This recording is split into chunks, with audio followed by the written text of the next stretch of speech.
Arrancamos a grabar. Todo lo anterior no estuvo.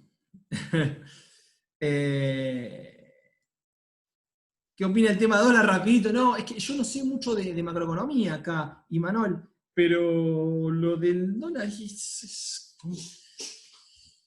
el problema que tenemos acá, tenemos que entender, la economía se mueve en una dirección porque hay ciertos incentivos. Básicamente la gente percibe que el peso no vale, la gente no desea demandar peso, tenés un problema de demanda de peso, la gente no los quiere encima, y ninguna medida que vos estés haciendo te está solucionando el problema de fondo, que vos estás descalzado, ningún problema, ni por qué hay demasiados pesos en la economía, ni por qué la gente no los quiere, ni por qué la gente no quiere activos denominados en pesos. Entonces, por más que pongas parches, en realidad la deriva, o sea, la dirección a la cual va la situación económica desde hace ya un tiempo, no la estás cambiando. A lo sumo estás haciendo como parches, pero para un último momento, pero no. Si vos no atacás las causas primeras, podés frenarlo un poquitito, pero las causas iniciales de por qué hay este problema con el dólar, con los pesos, o del lado que lo quieras mirar, mientras no lo resolvamos la cuestión de fondo, vamos a estar penando y agregando. Ustedes, la paz, se han criado en un país así raro, pero en cualquier otro lugar, todos los meses tenemos una nueva batería de medidas tratando de revertir la situación y nunca la revertimos. Difícil la situación. Pero bueno, ¿qué va a hacer? Es lo que toca. Por suerte tenemos al Diego en Gimnasia, que eso es lo bueno. Clase de hoy, distribución del ingreso, redistribución y programas, en realidad serían programas sociales. Esta clase vamos a ver un enfoque, alguna cuestión, algo distinto de lo que venimos viendo. Ustedes recordarán bien que durante las primeras clases hicimos mucho énfasis todo el tiempo en lo que eran las cuestiones de eficiencia, las cuestiones asignativas. Recuerden, cuando hablábamos, era la eficiencia siempre definida como tratar de maximizar el producto, tratar de alguna forma, tratar de hacer la torta lo más grande posible, pero sacando cuando hicimos alguna mención de una forma bastante abstracta de lo que era el segundo teorema general de la economía y bienestar, poco decíamos de la redistribución, de cómo se distribuía esa torta, de cómo repartíamos. Siempre lo que decíamos era, bueno, ¿cómo hacemos para que haya el nivel óptimo de un bien público? ¿Cómo hacemos para que haya el nivel óptimo de un bien con esas realidades? ¿Cuál será la relación óptima para que haya un bien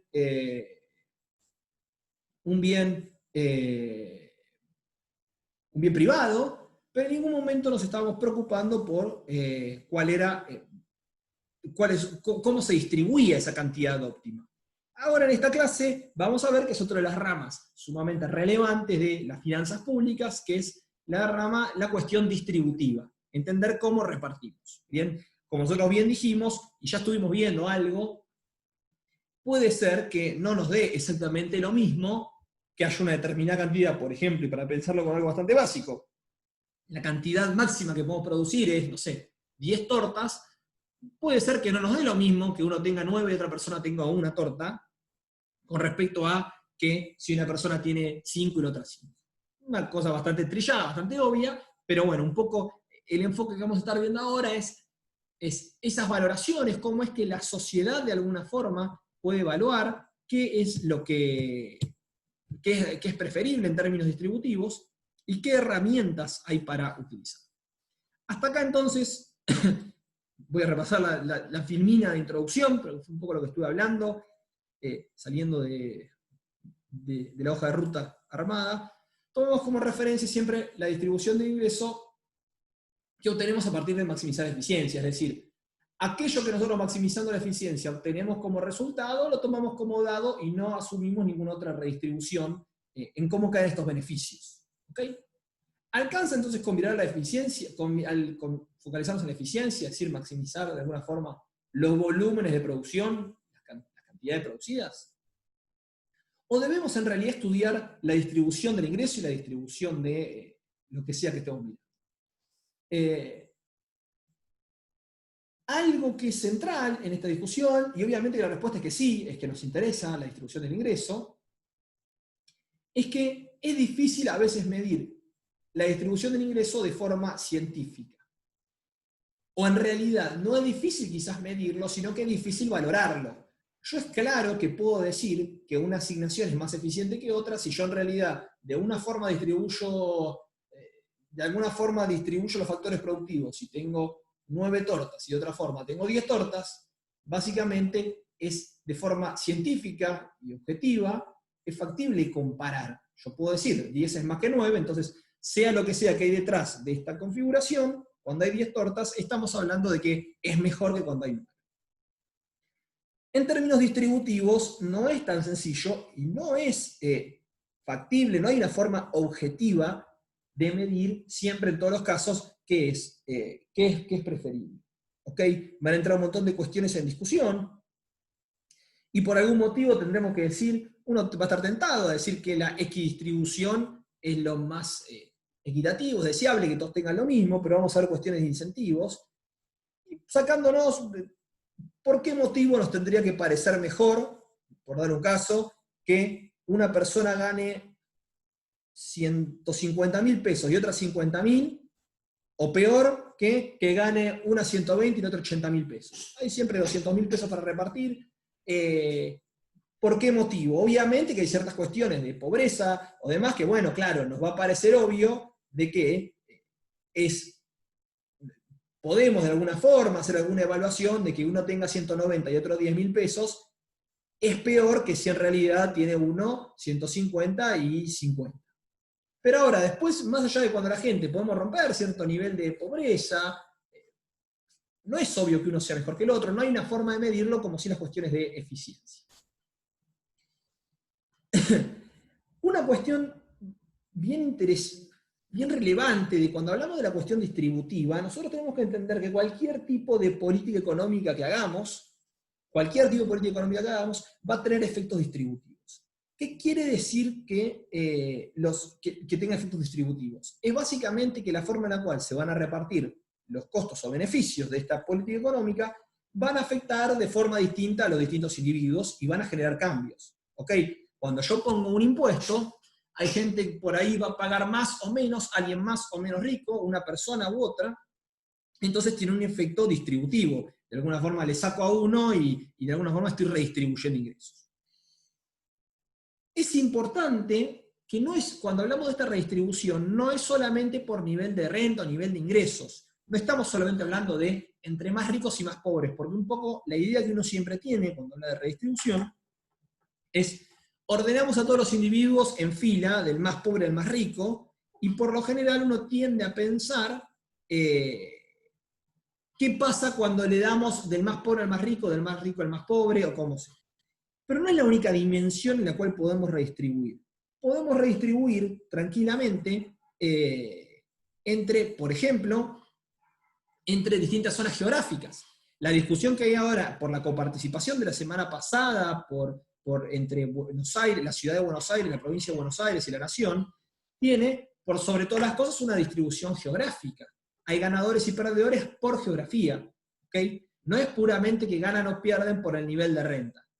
¿Okay? En el agregado hay muchas cuestiones, es un tema más complejo, que hacia el final del año lo vamos a estar viendo, federalismo fiscal, pero para pensarlo de alguna forma, se está redistribuyendo dinero de Capital Federal a la provincia de Buenos Aires. Y van a ganar, de vuelta, de una forma resumida, los bonaerenses, sean ricos o sean pobres, y van a perder los capitalinos, sean ricos o sean pobres. Entonces no es la única dimensión ordenarlos por el nivel de renta. También hay redistribuciones por nivel de edad. Cuando el Estado decide establecer, ayer fue ¿qué día fue? O el lunes, en estos días, que se promocionó una nueva moratoria jubilatoria, que no es ni más ni menos que un régimen para gente que no haya accedido formalmente a una jubilación, que pueda acceder en el futuro cercano. No es ni más ni menos, recuerden que la sociedad no tiene un nivel de riqueza ilimitada, entonces si como sociedad el gobierno, pero digo, como sociedad, le vamos a dar una moratoria a la gente, a los jubilados, gente en edad de jubilación, estamos haciendo una redistribución por edad, porque va a estar poniendo, de alguna forma u otra, directa o indirectamente, toda la sociedad para darle ingresos a la gente de mayor edad. ¿Ok?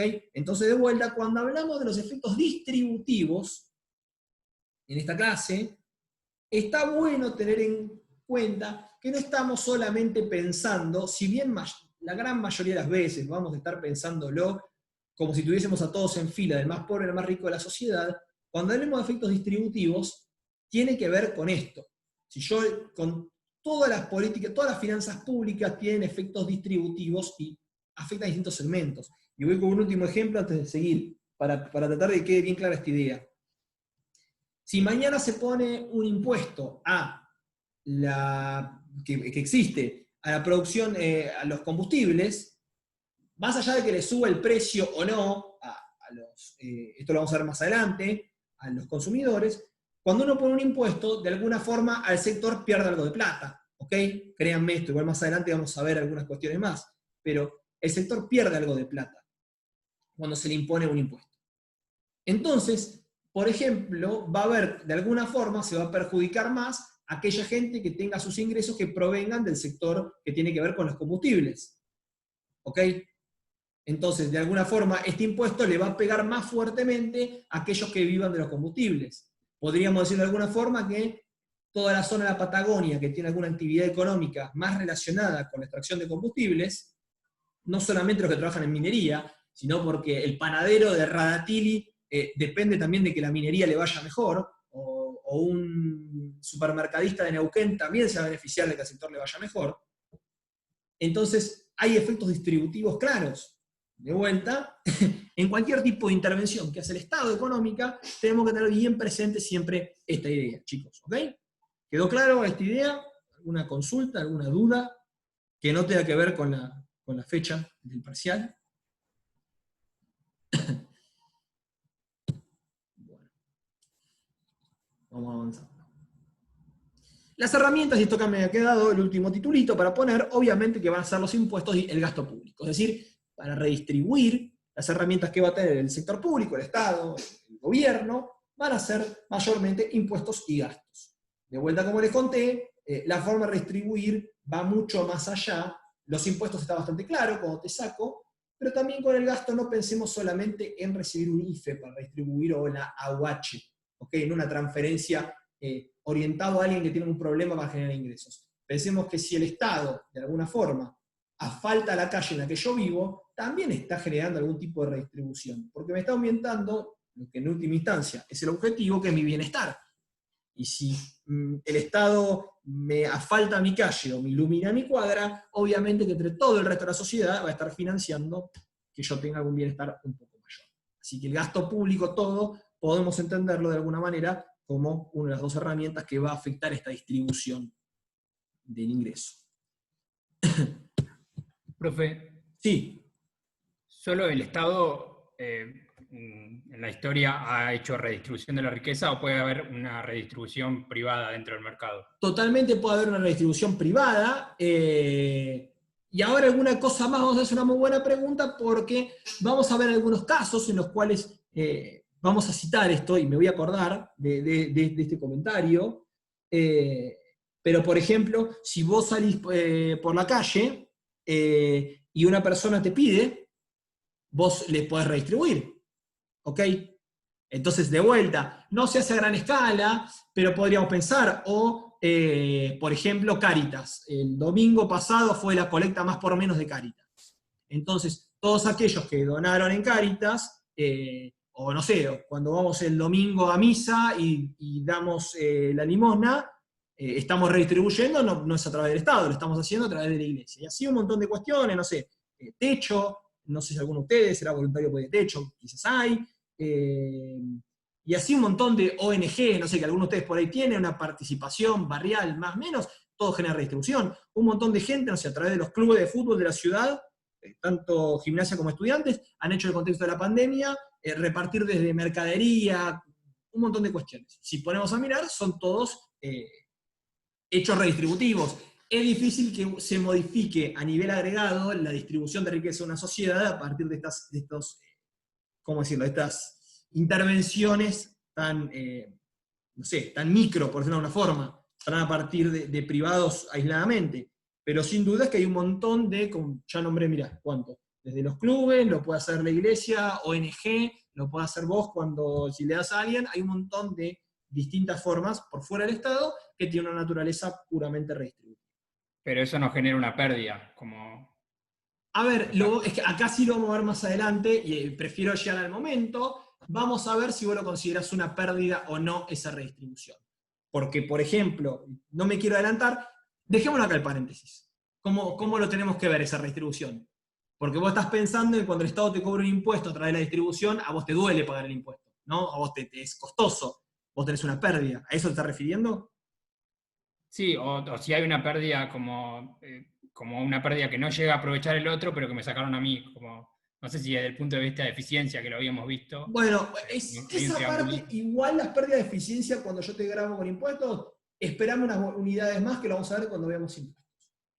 En cualquier caso, a los fines de la clase de hoy vamos a referirnos no por pérdidas de eficiencia, sino que nos vamos a estar hablando simplemente porque si yo a vos te saco algo, punto. ¿Ok? Si a vos te saco 20 pesos en un impuesto, te duele porque te saqué 20 pesos. No vamos a tener en cuenta distorsiones, sino solamente porque vos pusiste 20 pesos que, por lo menos en la clase de hoy, van a ser los mismos 20 pesos que va a recibir una persona que es el beneficiario de esta redistribución. ¿Ok?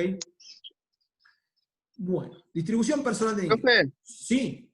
¿Nombre? esto tendría, Lucas Sí. Vallejo, ¿esto tendría que ver más con la utilidad que pierde uno y la que le genera el otro? Todavía no, en algunas unidades más, en algunas filminas más vamos a ver, sí, vamos a ver un poco eso de cómo es, lo que vamos a tratar de hacer en algunas filminas más, es tratar de racionalizar dentro de nuestras utilidades y con el esquema y con el enfoque de mirar utilidades de aquellos que ceden y aquellos que reciben, tratar de ver en qué casos o cómo podemos racionalizar esto, que alguien va a perder y alguien va a ganar, o quizás en algún caso vamos a ver que no pierde nadie. Lo vamos a ver más adelante, pero sí tiene que ver con ese enfoque utilitarista. Con eso tratar de pensarlo a partir de utilidades de gente ganando y gente perdiendo. ¿Okay? Claro, buenísimo, gracias. No de nada. En general, distribución personal del ingreso es la distribución básica, que es la que yo les decía, que es la que siempre pensamos y que nos imaginamos gente ordenados en fila del más pobre al más rico, cuando hablamos de distribución, entonces, personal del ingreso. ¿Ok? Cuando le diga la distribución personal del ingreso, es la distribución esa. Básicamente, la gente la ordena por plata y nada más. ¿Ok? En general, cuando nosotros hablemos a nivel agregado, y vamos a ver algún caso en las filminas y demás, se va a dividir por cuantiles la población. Es decir, yo los voy a ordenar del más pobre al más rico, pero en general voy a hablar de cuantiles. ¿Ok? Y lo que voy a hablar es, si yo los divido en pedazos de 20%, voy a tener quintiles. Entonces voy a tener el quintil 1 es el 20% más pobre de la población, el quintil 2 es el 20% que le sigue, sería del 21 al 40, el quintil 3 es del 41 al 60, y así los 5 quintiles. Otra forma, lo mismo, pero de a 10% lo divido, son deciles, y otra forma es por percentiles, que es de a 1%. Estas tres formas son las formas más usuales y que es probable que en algún momento lo hayan leído en algún lado. En general, y para alguna cuestión que vamos a ir viendo más adelante en la clase, vamos a focalizar en lo que es la definición por deciles.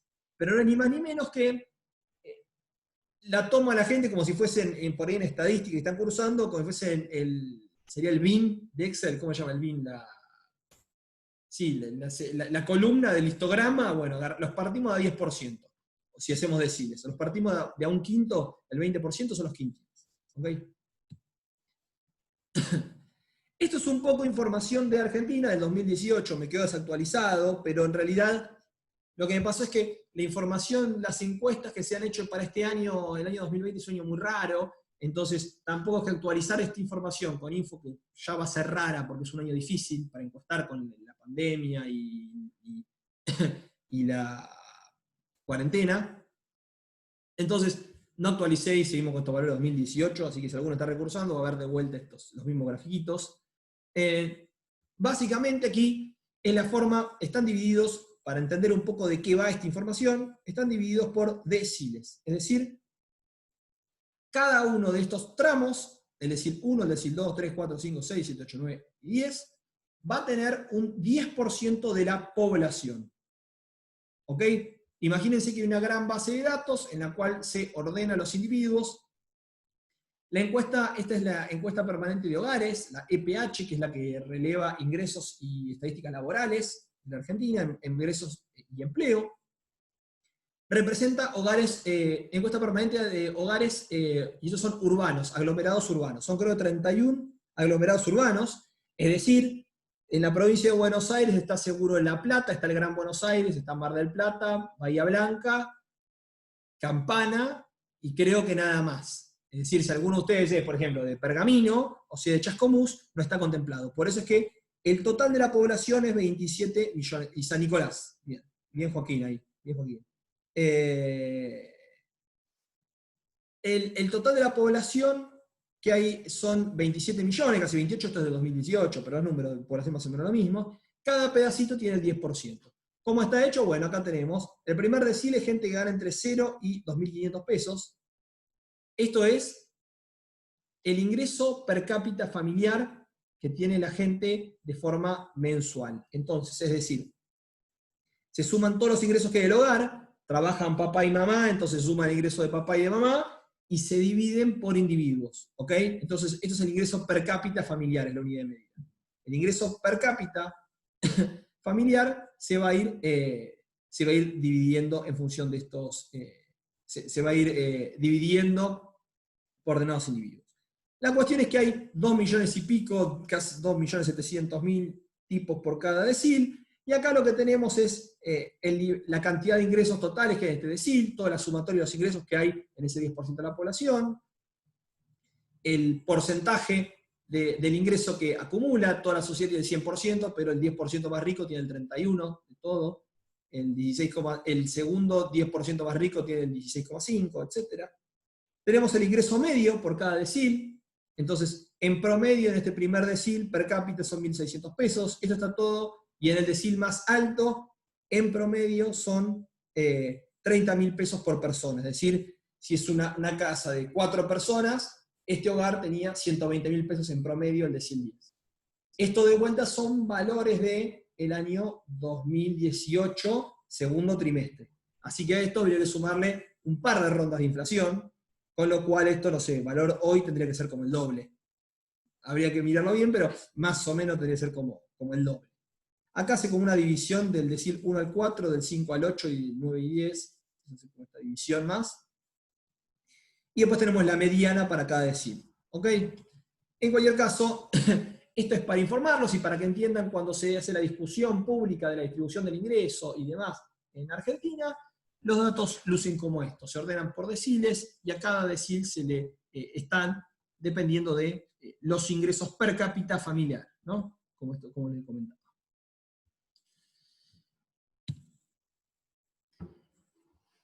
Vamos a ver ahora qué es la curva de Lorenz. Que la curva de Lorenz es una herramienta sumamente útil para poder describir digamos de una forma, cuán equitativa es la distribución de los ingresos.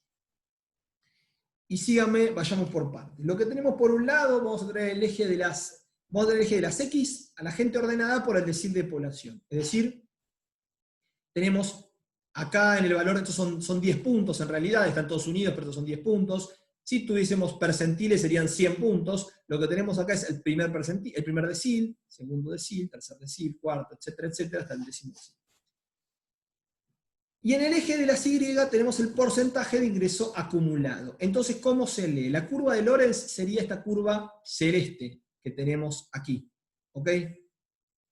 La curva esta celeste entonces diría, decil 1 toca la curva celeste en un punto como este estoy marcando con el cursor.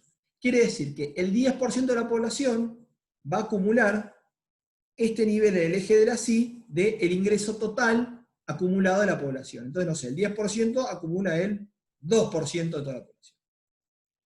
¿Qué pasa en el punto 2? Esto ya es los 2 deciles enteros, no es el decil 2, sino que es el 1 más el 2, porque esto va acumulando.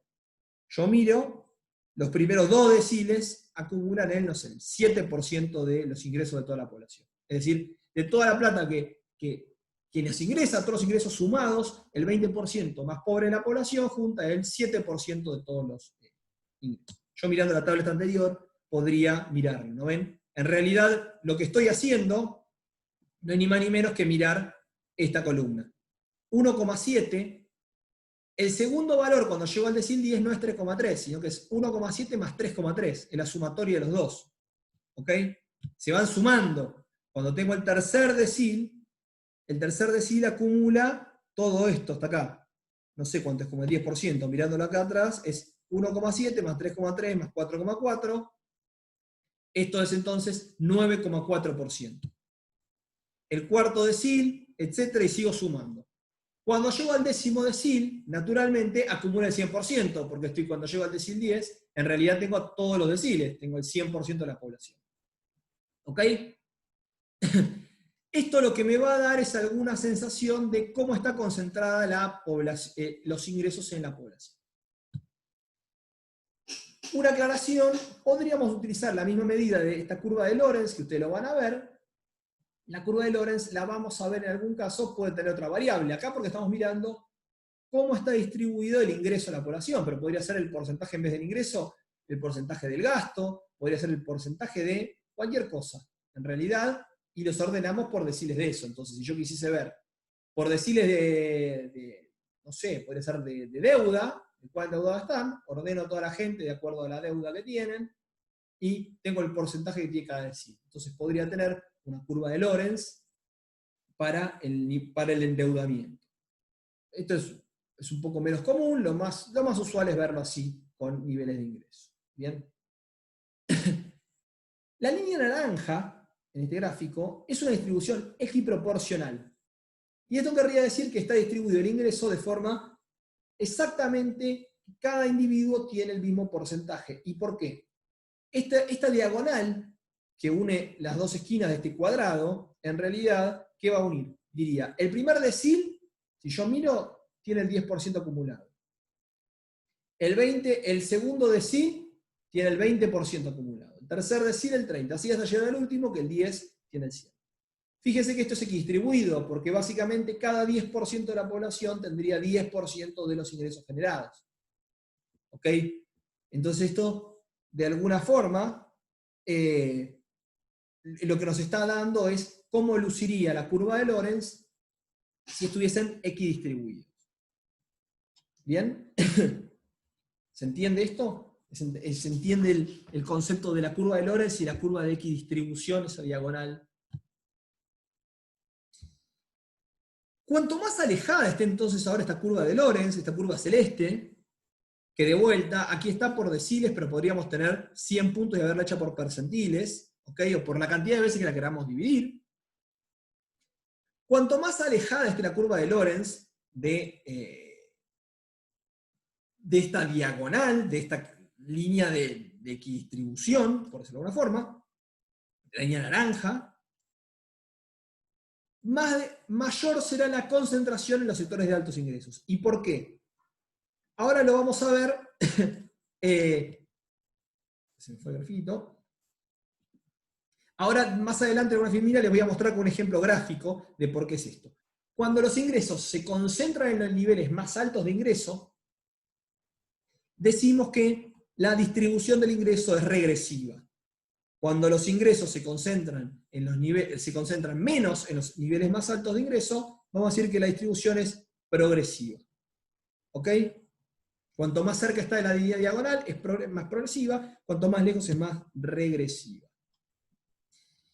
Y acá damos el caso extremo, porque es que yo les decía que cuando la línea esta celeste se va alejando de la naranja, cuando la panza se va haciendo como más grande, ¿por qué es que se hace cada vez más concentrados en los niveles más altos, o podemos decir que es más regresiva? Y bueno, pensemos un caso extremo, donde todos los individuos tienen 0 ingresos, y el último individuo, el decil 10, el decil más rico, el 10% más rico de la sociedad, tiene toda la riqueza. Entonces tenemos el 90% de la población no tiene nada de ingresos, y el 10% tiene toda la riqueza de nuestra población.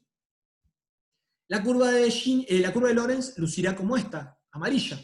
¿Se entiende? ¿Por qué? Porque el decil 1 tendrá 0 ingresos, el decil 2, 0 ingresos, el decil 3, es el ingreso. Entonces cuando voy sumando va acumulando 0, 0, 0, 0, 0, 0, 0, hasta que llego al último decil, el cual acumula la totalidad de los ingresos.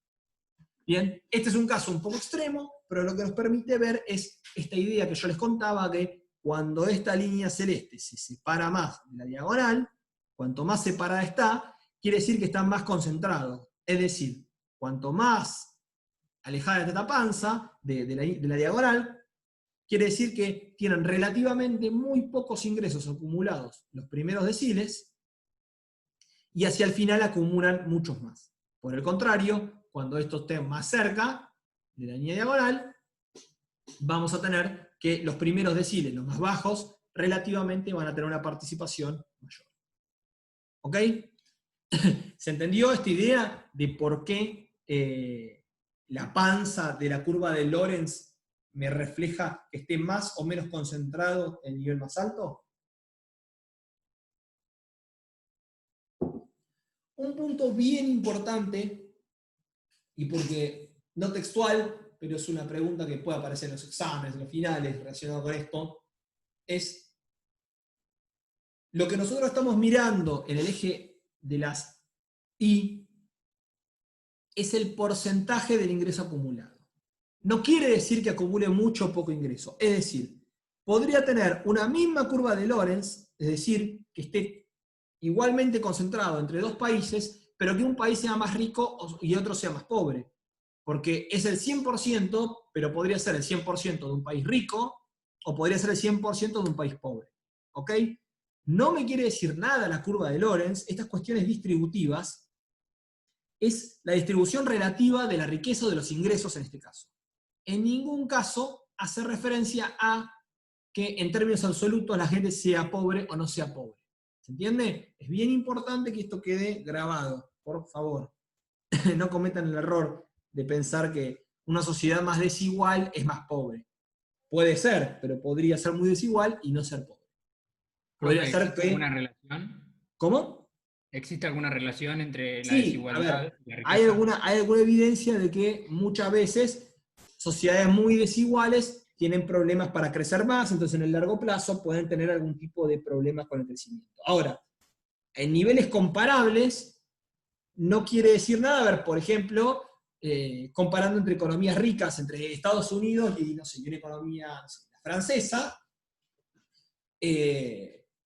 no quiere decir que Estados Unidos seguramente sea un poco más desigual, pero no quiere decir que sea más rica que el otro o no. Ahora vamos a ver algunos ejemplos en los cuales vamos a encontrar países sumamente, digamos, equitativos y sumamente concentrados, y no va a tener ninguna relación. Vamos a ver casos variados de todo tipo. Concepto importante, medida importante, el coeficiente de Gini. Gini acá está con mayúsculas todo, pero es con solamente la G mayúscula. Coeficiente de Gini. ¿Qué es el coeficiente de Gini? El coeficiente de Gini es una medida que va a ser el área naranja, la media luna, dividido el triángulo, no el área celeste, sino el triángulo, ¿ok? Dividido ABC. ¿Ok? De modo que cuando un país es más regresivo en su... ¿Alguien se anima? En realidad, voy a preguntar. ¿Alguien se anima a decir cómo sería un país más regresivo o uno más progresivo, su coeficiente de Gini? ¿Quién se anima a participar? Más alto, profe, más cerca de 1. ¿Quién está hablando ahí? ¿Nombre, apellido? Perdón, Gonzalo Chavase. Gonzalo Chavase. ¿Cómo sería, y explícame por qué, un país más concentrado, su coeficiente de Gini? O sea, si un país está más cerca del caso extremo que vimos hace un ratito, que es como una L para el otro lado, Uh-huh. la curva de Lorenz, entonces el área desde esa curva hasta la línea que tiene 45 grados, ¿Ah? va a ser, es igual al área del triángulo completo. Por lo tanto, va a ser un número dividido, el mismo número, entonces va a dar 1. En Y, cambio, uh-huh, si esa área la vamos achicando, o sea, más como ahora, uh-huh, es un número más chico en el numerador, dividido un número más grande en el denominador, entonces va a ser menor a 1. Ok, Se va a ir excelente, entre 0 y 1. excelente Gonzalo. Lo que Gonzalo dice, pues yo acá que puedo marcarles con el cursor, entonces yo tengo esa ventaja. Lo que Gonzalo dice es, cuando un país es más regresivo o está más concentrado, esta panza se va bajando y la media luna empieza de a poco a cubrir casi todo el triángulo. Entonces, como el coeficiente de Gini es la media luna dividido el triángulo, cuando está muy concentrado en los niveles superiores de ingreso, la media luna se parece al triángulo y se va acercando a 1. Él dio el caso extremo en el cual vimos en la filmina anterior, en la cual la media luna ocupa el triángulo, se solapa exactamente, en el cual sería un 1 el coeficiente de Gini. Y por el contrario, cuando el país hace más equitativo la distribución, se van acercando todos a tener proporciones, porcentajes cada vez más parecidos, esta media luna empieza a desaparecer y se va haciendo cada vez más finito, dividido el triángulo, se va acercando a 0. Visto entonces acá, desde el ejemplo, una distribución más equitativa, ¿ok? Es esta que aparece aquí con respecto a la media luna original. ¿Por qué? Porque está más pegada a la equidistribución. Y una menos equitativa tendría un mayor Gini, es esta en el sentido como en el primer caso los que mencionábamos. ¿Bien? ¿Alguna consulta de esto? ¿Se va entendiendo? A ver. Bueno, Gonzalo, y acá tiene un ejemplo, y ahora Gonzalo, ya vamos a ver ese comentario que va a hacer de ciertos valores de lo que sería el coeficiente de Gini. Vamos a verlo en la filmina que sigue. Y acá exactamente tenemos esto. Y, Profe, sí, una consulta. Es nombre, sobre apellido, por favor. Eugenio Mato. Sí, ¿Es sobre el área del triángulo o sobre el perímetro? sobre el área. Sobre el área. Ah, ¿Ok? está. Sobre el área. Es decir, todo lo naranja, si vos querés mirarlo en este caso, sobre todo el triángulo. Pero sobre el área. Entonces sería todo lo naranja dividido lo naranja más lo celeste.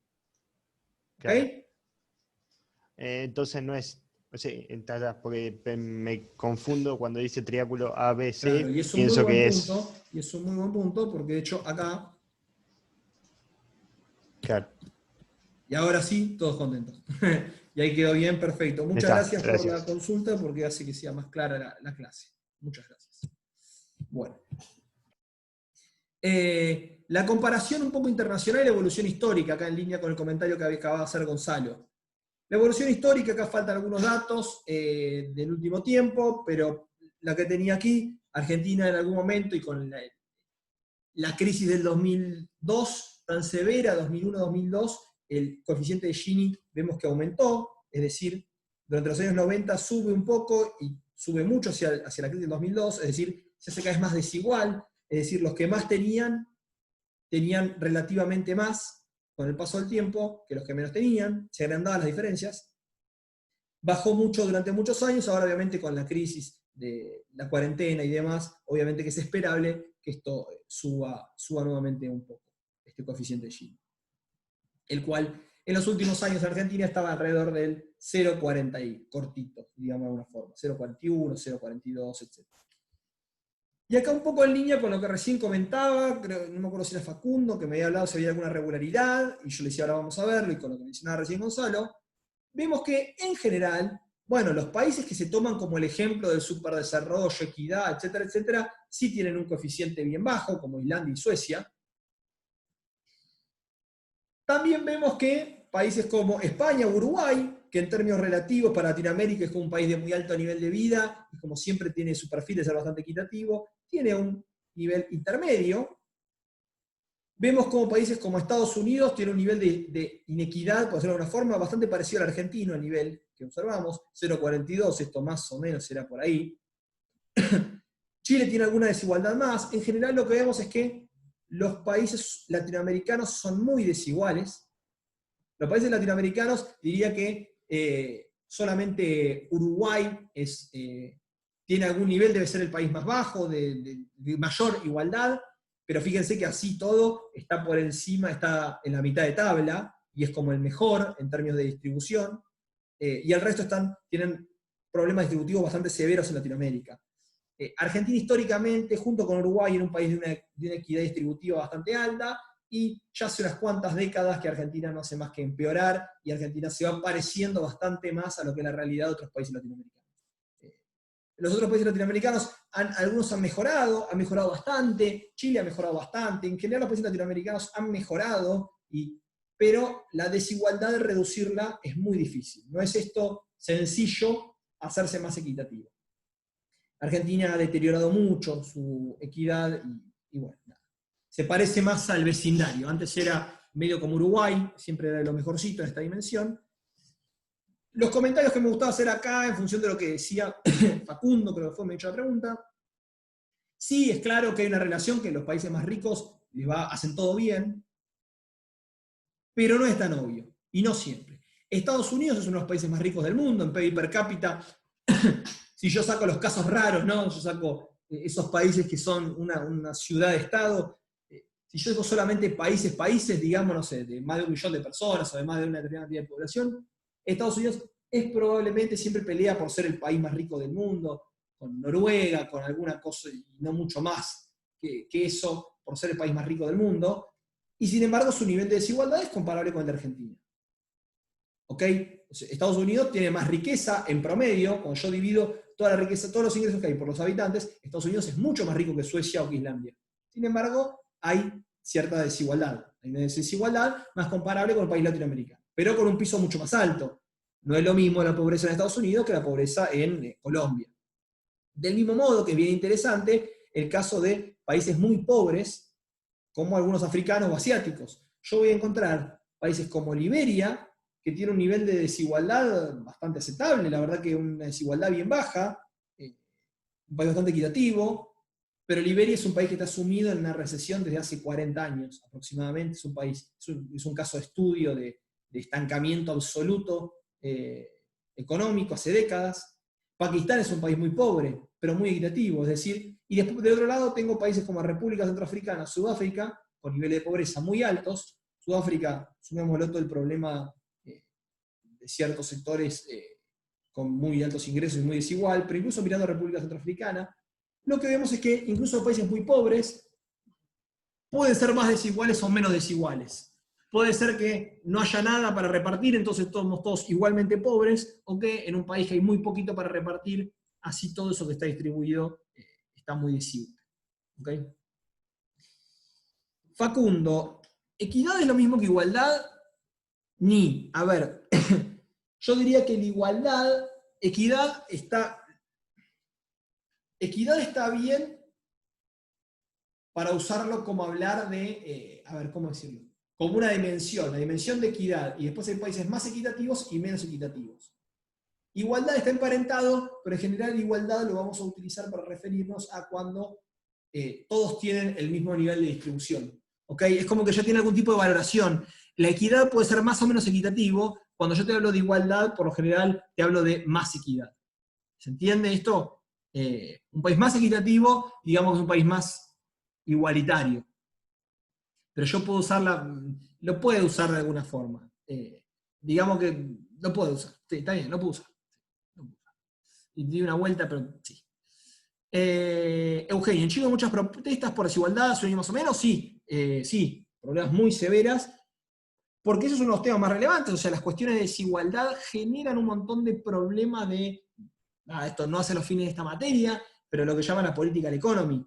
Hay un montón de cuestiones y situaciones que pierden su legitimidad cuando se dan en un contexto de desigualdad. Es decir, un crecimiento muy alto o algún determinado nivel de riqueza agregado muy alto, cuando eso se da acompañado de desigualdad, es menos legítimo que cuando hay un grado de igualdad más grande. ¿Okay?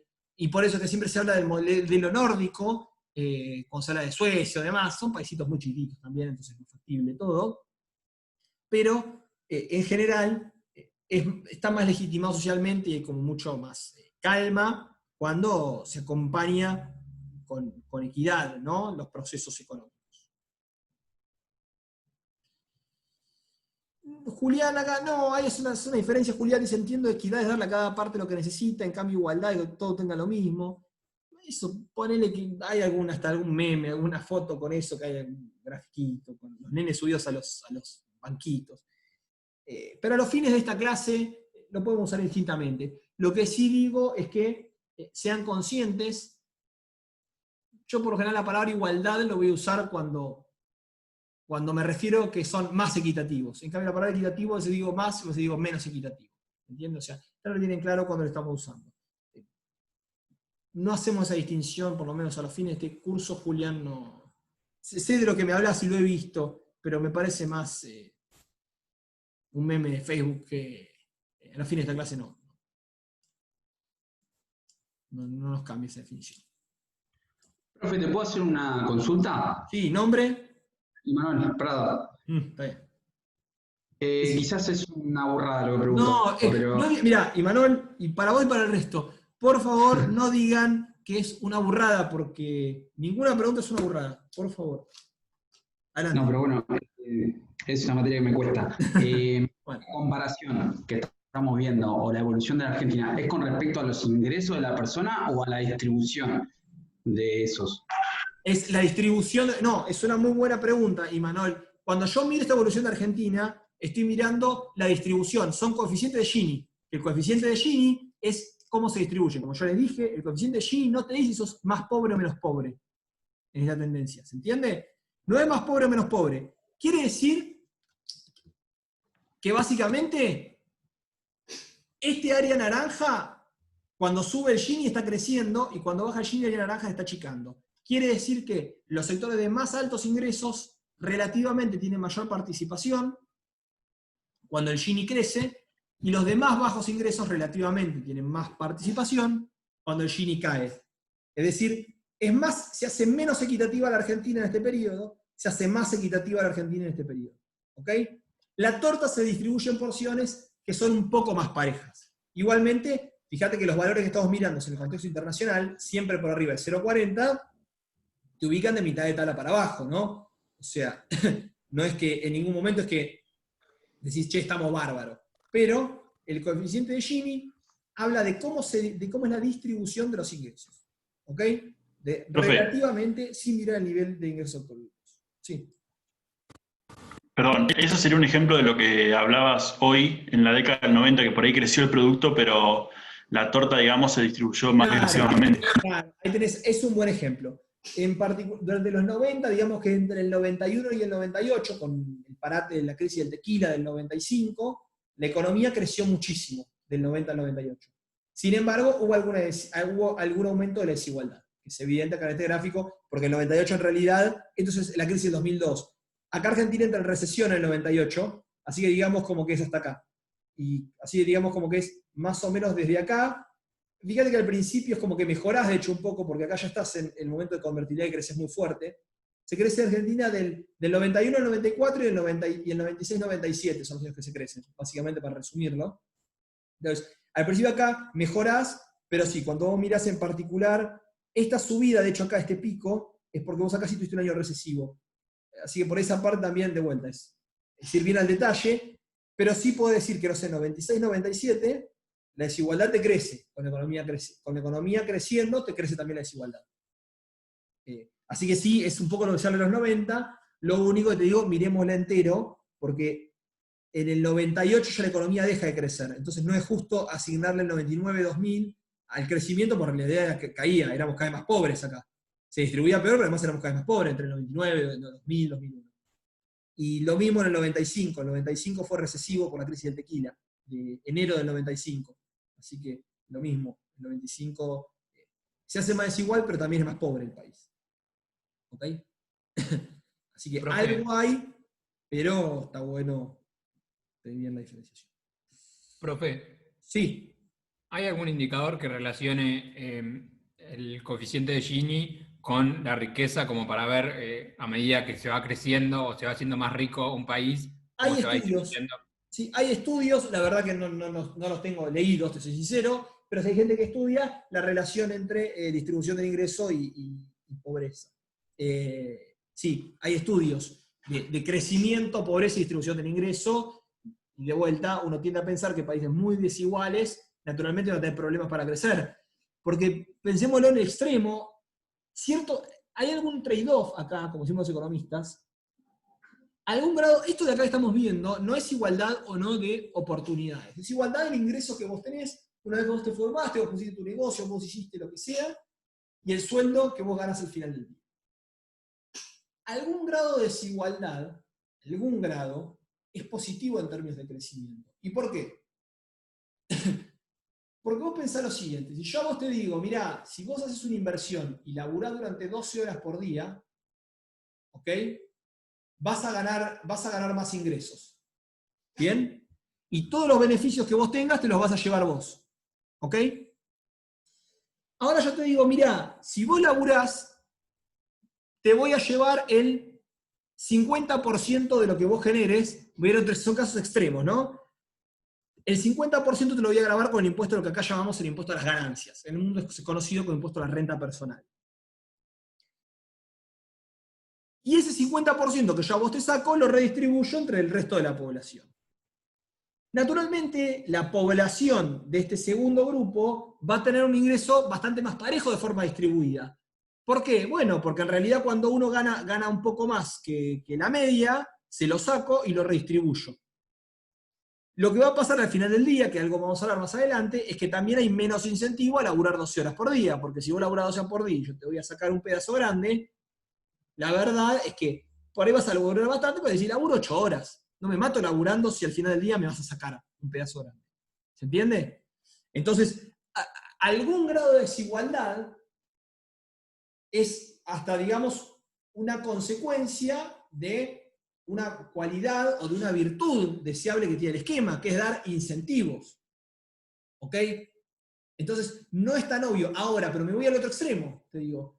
Bueno, pero tampoco puede ser a cualquier grado de desigualdad, porque si yo en realidad una economía es extremadamente desigual, quiere decir que hay una proporción muy grande de la población que está en nivel de pobreza. Y cuando la gente está en un nivel de pobreza, no puede educar a sus hijos, no le puede dar salud digna a sus hijos, no le puede dar alimentos a sus hijos, etc. Y todos esos chicos, el día de mañana, van a ser gente menos capacitada, con menos oportunidades y con menos chance de generar valor agregado en la economía. Entonces también, si yo me paso de rosca, entonces te digo también, una economía más desigual, a niveles también muy extremos, y se va a esta desigualdad, naturalmente que me va a reflejar que hay una parte enorme de la población que tiene poco para ofrecer, tiene poca capacidad de dar valor agregado, que eso no es ni más ni menos que lo que genera PIB en un país. Entonces, hay un montón de estudios de esto, pero como te digo, de vuelta hay que entender ni muy ni tan, ¿ok? Es importante entender los incentivos y también es importante entender que cuando la gente es muy pobre, después no puedo pretender que esa gente sea tan productiva como ustedes que tienen la oportunidad de venir a la universidad, de venir, de asistir.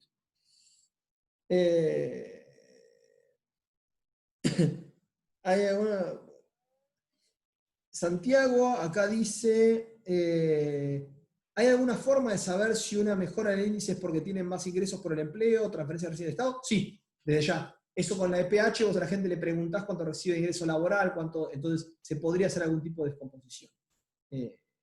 Así que sí, eso hay bastante laburo de eso, de cuánto contribuyen.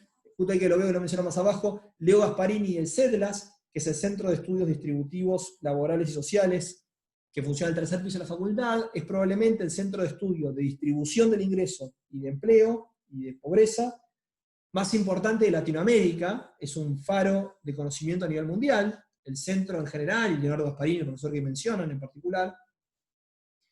Y así que si cualquiera interesa estos temas, sepan que en la facultad que ustedes asisten están los mejores de Latinoamérica viendo esto, y ellos hacen varios estudios y tienen bastante trabajos publicados de cuánto, y hay varias gente más, también hay una argentina que trabaja en Estados Unidos, Nora Lustig, que trabaja mucho en estos temas, que también estudian cuánto es que cambia la distribución, cómo se afecta la distribución a través de los distintos programas de intervención que tiene el Estado.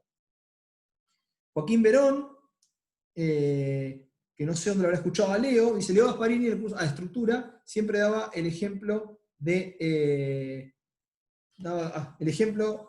Messi y Lucas Barrios. No recuerdo cuál es el ejemplo, pero bueno, Leo Gasparini, obviamente, como toda persona de bien, es extremadamente hincha de Gimnasia. Así que el chiste lo habrá hecho con mucho cariño, seguramente, porque Lucas Barrios es el jugador del Lobo, pero asumo que debe venir con una cuestión de que, en promedio, Lucas Barrios y Messi son buenos jugadores, y en promedio quizás tienen 250 goles cada uno. El tema es que está distribuido de una forma poco equitativa. Quizás sería mejor tener dos jugadores que hagan 250 goles cada uno en vez de uno que hace 500 y otro que hace 0.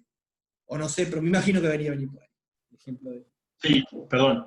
Venía un poco también en el sentido de decir, bueno, probablemente si le preguntamos a la gente o a la opinión pública, es bastante aceptable que Messi cobre muchísimo más plata que Lucas Barrios, porque, bueno, por sus cualidades, por sus condiciones y eso.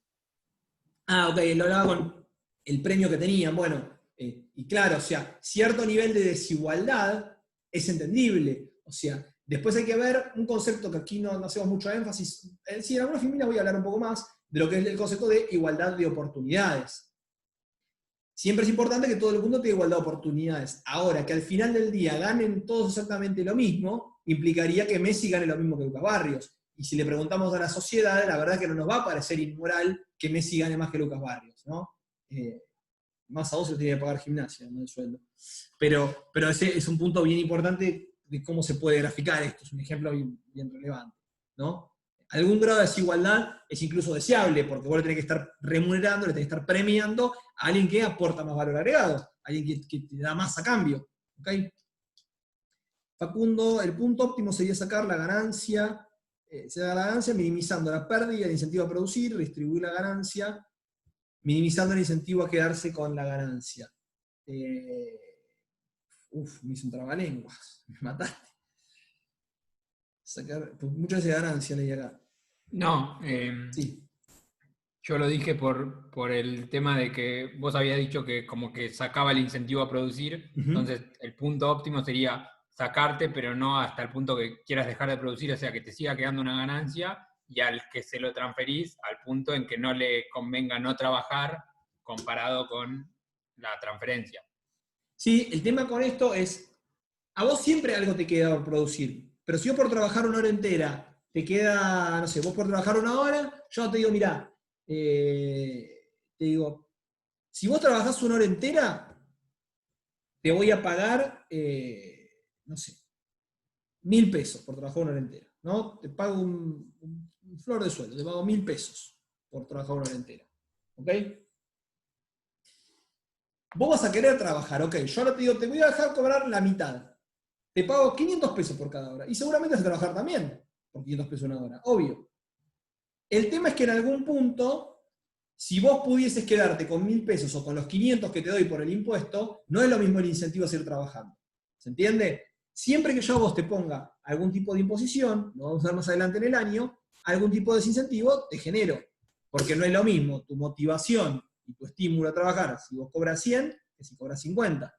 Así que seguro que siempre lo que se busca es tratar de generar la menor cantidad de distorsiones que van con esto, con romper incentivos, pero siempre que esté grabando con impuestos, salvo que sea de los impuestos de suma fija, que algo mencionamos y algo más veremos más adelante en el año, salvo que sean esos tipos de impuestos muy particulares, es imposible grabar sin generar ningún tipo de desincentivo. ¿Bien?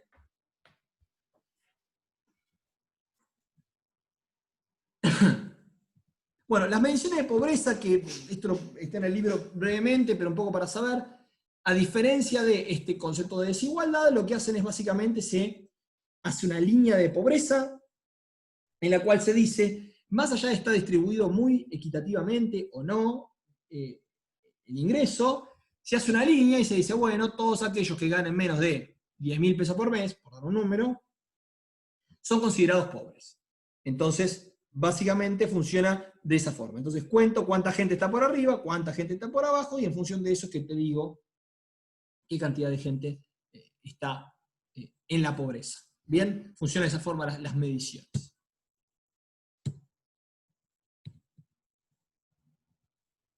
Interpretando los datos distributivos. Los ingresos en general que vamos a ver en las encuestas para las cuales se construyen estos indicadores como el coeficiente de Gini de distribución, en general van a estar focalizados en lo que son los ingresos monetarios, los ingresos en dinero, y van a perder de vista lo que son las transferencias en especie. Es decir, yo para mirar el bienestar mío tendríamos que tener también en cuenta lo que son los beneficios que recibo en especie. Es decir, por ahí yo gano, no sé, 10.000 pesos por mes, pero el Estado me da educación gratuita, y por ahí soy menos pobre que una persona que gana 11.000 pesos por mes, pero me tengo que pagar la educación. ¿Okay? Entonces, hay algún tipo, obviamente, cuando uno mira la información de encuestas y demás, que hay algún sesgo con los datos distributivos, porque naturalmente uno se focaliza en lo monetario. ¿Cómo afectan los impuestos a la información? Obviamente, que es otro tema relevante, porque la gente cuando uno le pregunta en la encuesta, hay que netear del efecto de los impuestos. Guarden un segundo que enchufar la computadora.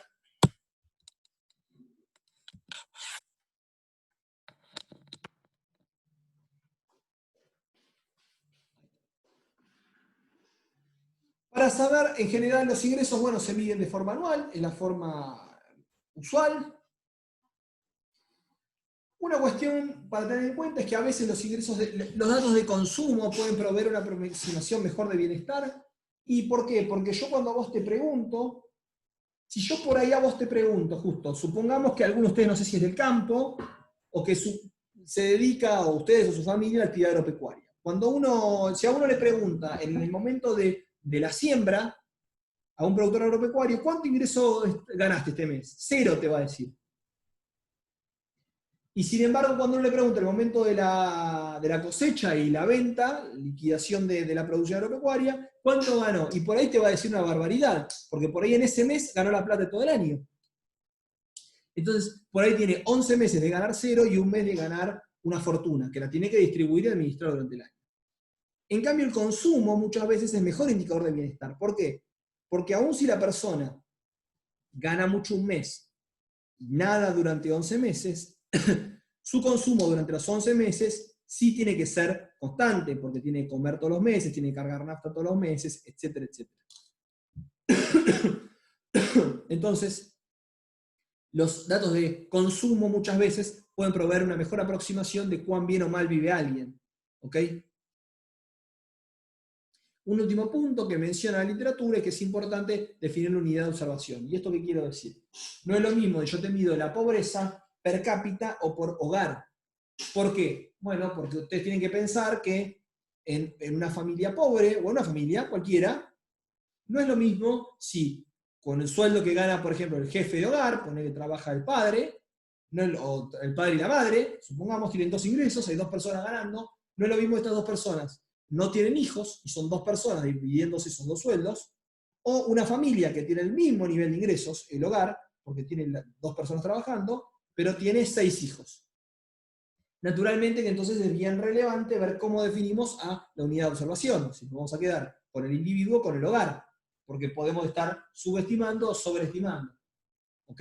Una persona soltera, en realidad, cuando yo miro en términos per cápita, va a tender a ganar más dinero que si la miro como hogar. En mi caso, yo vivo solo, entonces todo mi ingreso se divide por mí solo. Y por ahí una persona que gana lo mismo, pero mantiene una familia entera, entonces tiene que dividirlo entre 5 personas. Obviamente que no es lo mismo a los fines de definir la pobreza y la desigualdad del ingreso, los 2 casos. ¿Bien?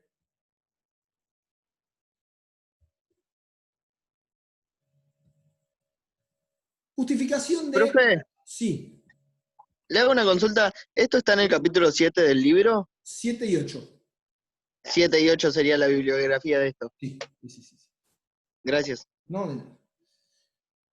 Justificación de la redistribución. ¿Por qué motivos vamos a redistribuir, por qué motivos tendríamos incentivos a redistribuir el ingreso dentro de una sociedad?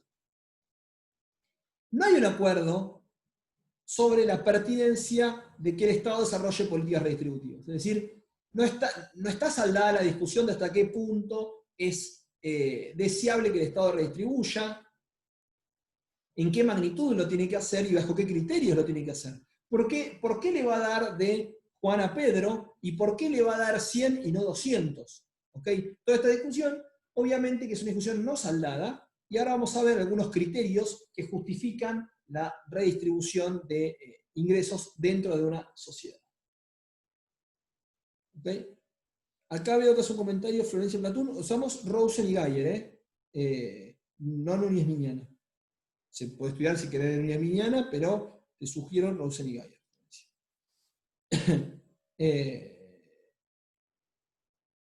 Ginny Lorenz no está en Rosen. Claro, por los gráficos se los dice yo. Ok, mira, bueno. Después déjame revisar eso. Ok, bueno. Entonces yo no sé si le tengo que pasar alguna nota de esto. O no, voy a alguna nota, después me fijo, les tengo que subir por alguna nota entonces, para apoyar la lectura de esto. Bien, estas páginas así tienen la bibliografía, el concepto de curva de Gini. Entonces, bueno, volviendo al hilo de la clase, a distintos criterios vamos a estar viendo para justificar que se redistribuya el ingreso. Los criterios que vamos a estar mirando va a ser criterio utilitarista simple, criterio de Jacobs-Max-Min, redistribuciones eficientes del sentido de Pareto y perspectivas no individualistas. Igual en algún momento vamos a estar haciendo una pausa en breve. Utilitarismo simple, básicamente, supongamos que tenemos una función de bienestar, en donde W es el bienestar de toda la sociedad, y va a ser una función de la utilidad del individuo 1, el individuo 2, así hasta el individuo n. El objetivo entonces va a ser promover el mayor bienestar para la mayor cantidad de individuos posible. Bien, supongamos que tenemos una función de utilidad, como dice acá, social aditiva. Es decir, que esa W, esa función de U1, U2, etc. hasta UN, no es ni más ni menos que la suma lineal de estas utilidades que tenga cada uno de estos individuos. Es importante, supongamos que, está aquí abajo, que los individuos tienen funciones de utilidad individuales, idénticas, y que dependen solamente de sus ingresos. Es decir, todos los individuos van a tener, es decir, si dos individuos tienen 1.000 pesos de ingreso, van a tener exactamente el mismo nivel de utilidad. ¿Ok?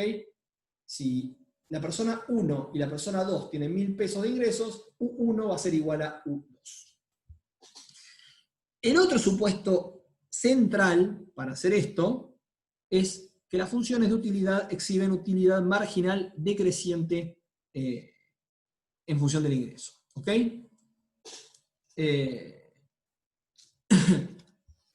¿Qué quiere decir esto? Quiere decir que U1 va a crecer a medida que el ingreso de la persona 1 sea cada vez más alto, pero la utilidad, el incremento en la utilidad de cada peso le va otorgando, va siendo cada vez más pequeña. Es decir, si la persona tiene 0 ingresos y pasa a ganar 1.000 pesos de ingresos, la utilidad va a crecer. Si ahora crece los ingresos de 1.000 pesos a 2.000, la utilidad va a volver a crecer, pero va a crecer en menor magnitud. ¿Ok? Esto es básicamente, lo tenemos desde micro 1, lo estamos trayendo esta idea de la utilidad marginal decreciente del ingreso. Es decir, cada vez más el ingreso, cuando va creciendo, me va dando utilidad, pero cada vez me va dando un poquitito menos. ¿Bien? Esto es bien importante, este supuesto. El tercer supuesto, sumamente relevante en cada uno de ellos, es el monto total de los ingresos es fijo, vamos a suponer, en esta sociedad.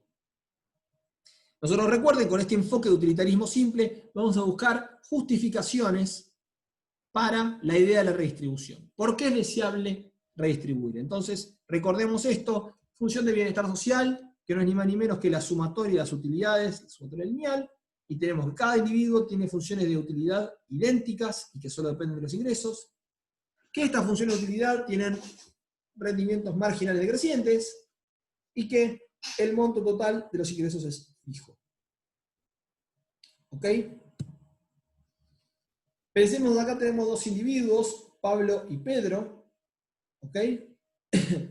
En donde lo que tenemos es, recordemos que hay un ingreso fijo en esta sociedad. ¿Bien? La sumatoria de los ingresos de Pedro y de Pablo va a ser exactamente una fija, tenga más uno, tiene que tener menos el otro, y si tiene más el otro, tiene que tener menos el uno.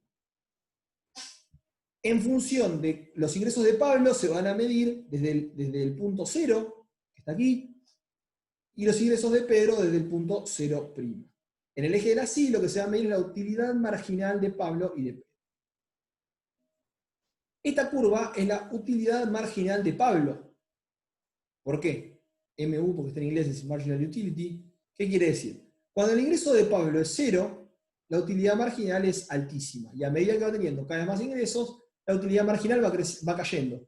Esto es esperable cuando alguien tiene 0 ingresos, los primeros pesos son para comprar un vaso de agua, le reporta una utilidad enorme, tanta como que te mantienen vivo. Cuando uno ya es millonario, 1000 pesos más le sirven, pero no le cambian la ecuación, no le cambian su utilidad. Similarmente tenemos la curva de utilidad marginal de Pedro. Lo mismo, Pedro se mira desde el lado derecho, desde el 0', con lo cual, a medida que los ingresos van creciendo, porque crece en el sentido de derecha a izquierda, la utilidad marginal va a ir cayendo. ¿Okay? Supongamos que nos paramos en la distribución del ingreso como la que corresponde al punto A. Es importante, como dijimos que el tercer supuesto era que los ingresos eran fijos, siempre los ingresos para redistribuir es la distancia horizontal que es entre 0 y 0'. Un punto como A quiere decir que Pablo va a ganar de 0 hasta A ingresos, Pedro va a ganar de 0' hasta A de ingresos. Ahora supongamos que nos movemos de un punto como A, en realidad, a un punto, y es importante aquí asociar esto. Pablo, la utilidad marginal de Pablo va a ser la utilidad marginal correspondiente al punto como E, porque dijimos que de acuerdo al nivel de ingresos, es un nivel de utilidad marginal. Es decir, el último peso que obtuvo Pablo le reportó este nivel de utilidad marginal. Del mismo modo, tenemos lo mismo para Pedro. El punto C, lo que nos sugiere es que con este nivel de ingresos 0'A, le reporta un nivel de utilidad C. ¿Ok? Por utilidad marginal, que está dada por esta curva. Supongamos que ahora nos movemos en el sentido en el cual Pablo, aquí estamos en un punto de partida donde Pablo tiene poco ingreso, y Pedro tiene mucho ingreso. ¿Bien? Supongamos ahora que nos movemos en el sentido hacia la derecha, en el cual Pablo tiene mayores ingresos. Ahora, ¿okay? Ahora de A a B, entonces ahora Pablo tiene de 0 hasta B de ingresos, y Pedro tiene de 0' hasta B. Ahora tiene un poco menos. Básicamente se le sacó a B a Pedro y se le dio a Pablo. ¿Ok? Creció Pablo, el que se redujo es Pedro. Todo este área violeta es lo que gana Pablo de utilidad. ¿Por qué? Porque gana por la primera, en el margen va a ganar toda la utilidad de acuerdo a la altura de su curva de utilidad marginal. Entonces, naturalmente, todo el área abajo de la curva de utilidad marginal va a ser su bienestar. Entonces va a acumular todo este ingreso que le va a reportar toda esta utilidad marginal. Esta es la utilidad que termina ganando Pablo por ganar de A a B ingresos. Por el contrario, Pedro va a perder área verde. ¿Por qué? Porque su curva de utilidad marginal es esta curva que viene por aquí, la que sale de la derecha. Su utilidad marginal es más baja. Pedro pierde esto. ¿Ok? Si yo lo miro, la ganancia social neta es todo este trapecio violeta. ¿Por qué? Y bueno, porque en realidad es todo el pedazo de utilidad que gana Pablo, pero que no la pierde Pedro. Pedro lo que pierde es mucho menos. ¿Y esto cómo lo podemos entender? Bueno, en realidad pensemos una persona que gana 100.000 pesos por mes y una persona que gana 2.000 pesos por mes. Si yo le saco a la persona que gana 100.000 pesos por mes 1.000 pesos, naturalmente la persona que gana, y se lo doy a la que gana 2.000, en términos de utilidad, la que gana 100 a ganar 99, su utilidad no cambia prácticamente nada. Por el contrario, la persona que gana 2.000 pesos por mes, su utilidad de pasar de 2.000 a 3.000 aumenta un montón. ¿Por qué? Porque los primeros 3.000 pesos, esta persona compra comida, compra vestimenta que necesita para taparse. ¿Ok? Cubre necesidades muy urgentes. Esa sería como entender este diferencial. Y el diferencial se da porque la utilidad marginal de cada peso para Pablo es más alta que la utilidad marginal de cada peso para Pedro a estos niveles de ingresos que estamos hablando. Entonces dijimos que cualquier movimiento a partir de A hacia la derecha, en la distribución del ingreso, nos va a dar ganancias sociales. ¿Hasta dónde?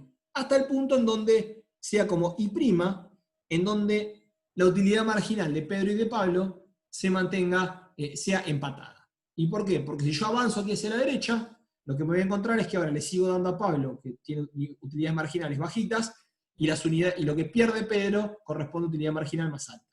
Entonces yo voy a redistribuir siempre y cuando la utilidad marginal de quien recibe supera a la utilidad marginal de quien está dando. ¿Bien? En ese punto es donde el bienestar social es maximizado. Es decir, donde en el intercambio gano más que lo que pierdo. ¿Bien? ¿Se entendió cómo funciona y por qué bajo este criterio de, como dijimos aquí, de utilitarismo simple, le habíamos dicho, la función aditiva esta que estamos teniendo, donde simplemente yo sumo los bienestares, el óptimo se da en el punto donde están equidistribuidos los ingresos. ¿Ok? Donde están exactamente en el punto medio es el punto óptimo. Evaluando los supuestos, porque esto no nace de un repollo, sino que es bien relevante entender estos supuestos que hicimos. Bueno, supuesto 1. ¿Las funciones de utilidad son iguales?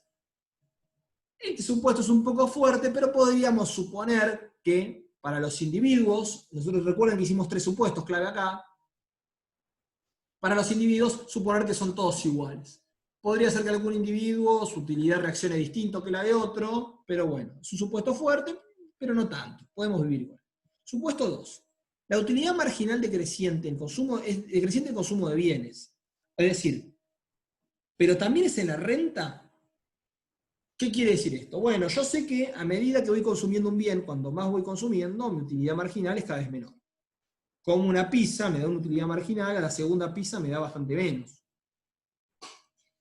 No obstante, no es lo mismo con la renta muchas veces, porque podríamos decir que en realidad yo no estoy obligado a consumir la segunda pizza. Cuando me diste más plata, en vez de pizza, después voy y me compro el postre. Y si se me acabó, uso la remera, uso plata para comprarme la remera.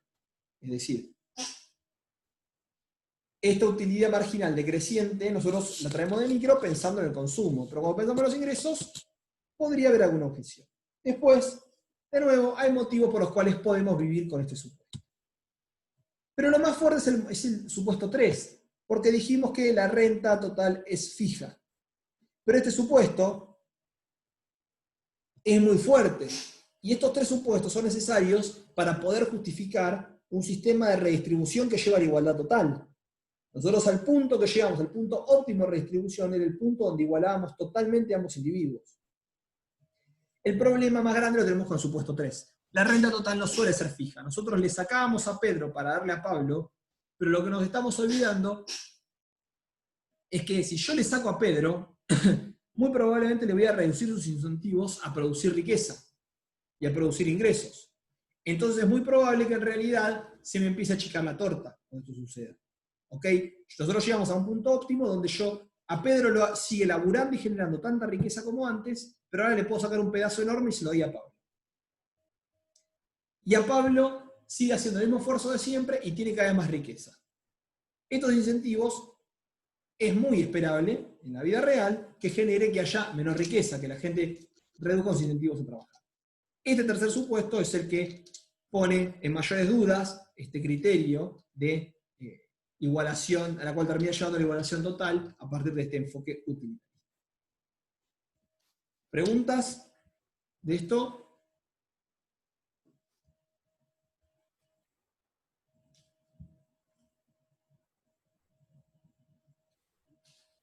Bueno, hacemos una pausa acá hasta y 54, 15 minutos.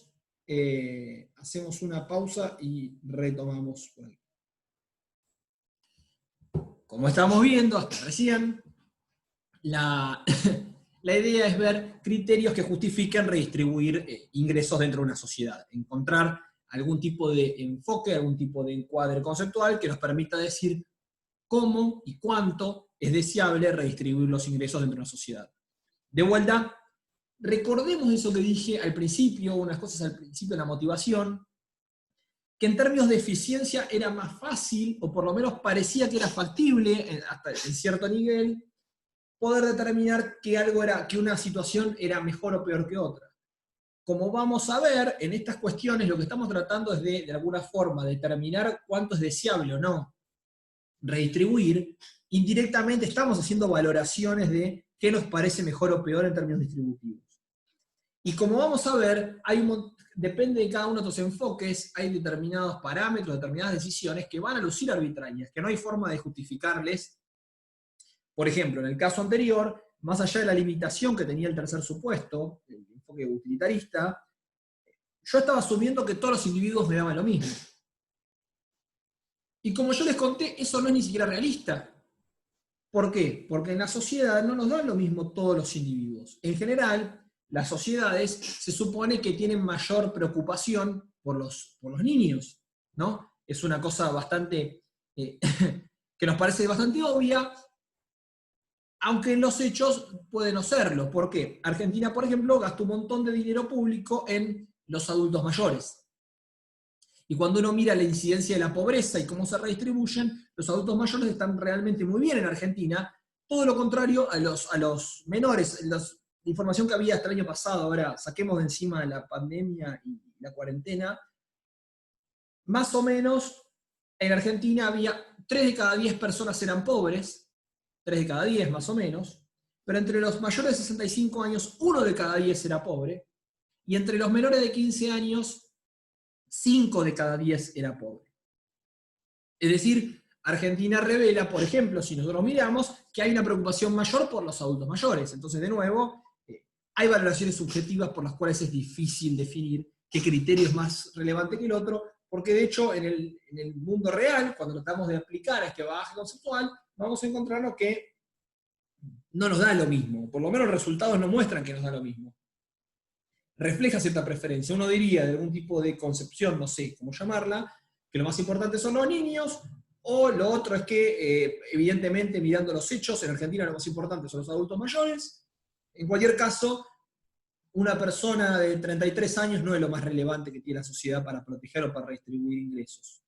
Por lo menos parece todo indicar eso. Entonces, asumir que son todos iguales tiene cierta lógica hasta algún límite. Incluso ese supuesto es algo fuerte en determinados contextos. El criterio max-min va a fijar de nuevo una función de bienestar, pero esta función ahora va a tener esta m, que quiere decir que la función va a tomar el valor que tome el valor mínimo de todos sus argumentos. Es decir, la función de toda la sociedad va a ser exactamente igual al más chico de todos estos valores U1, U2, U3, etcétera, etcétera, etcétera, hasta UN. Quiere decir esto, entonces, que en términos de cómo mido el bienestar de la sociedad, solamente el bienestar agregado de la sociedad, en el caso anterior, en el enfoque utilitarista, era sumar el bienestar de cada uno. En este caso no es sumar, es solamente miro el tipo que peor está. Y en función de ese es que yo determino el bienestar de la sociedad.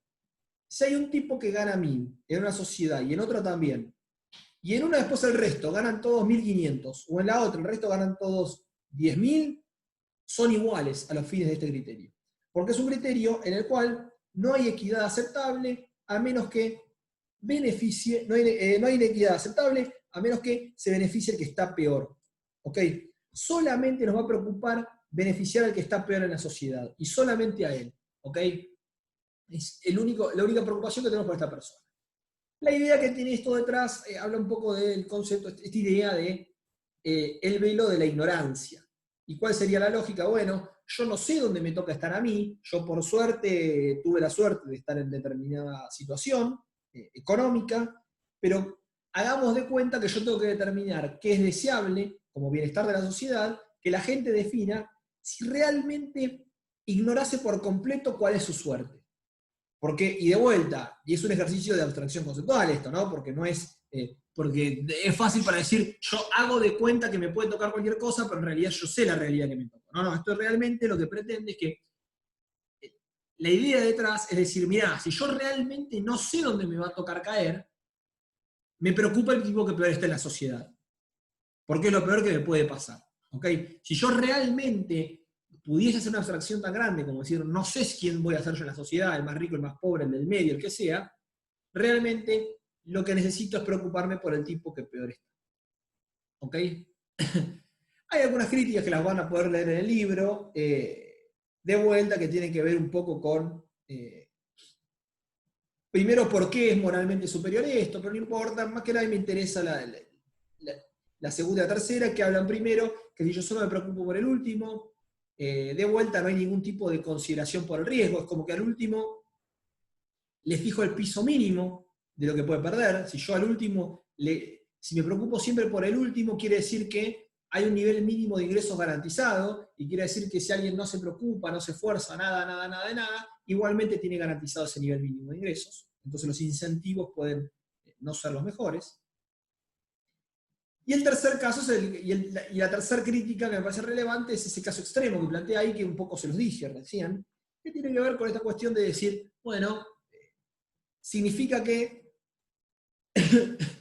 por ejemplo, yo tengo una sociedad que tengo 2 millonarios, un pobre y un tipo que es menos pobre, pero que está bien, y un casi pobre. Tengo 2 millonarios, un casi pobre y un pobre. Según este enfoque, si yo le saco plata a los millonarios y se la doy al casi pobre, no mejora en nada la distribución de esta sociedad, no mejora en nada el bienestar agregado a esta sociedad. ¿Ok? Según este enfoque. Lo cual, obviamente, que nos parece algo extremo.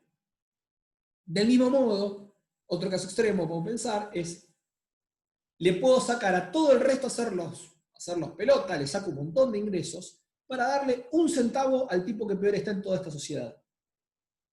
Y según este enfoque, ya va a ser una situación, una mejora para esta sociedad. ¿Por qué? Porque como solo me preocupa el que peor está, si yo le doy 1 centavo al que peor está, ya voy a estar mejor por definición, aun si al resto los hago bolsa. Si al resto les hago a todos 10.000 pesos a cada uno, y le doy 1 centavo al que peor está, según este enfoque, la sociedad va a estar mejor. De vuelta, entonces esto genera sus críticas y parece que tiene sus limitaciones.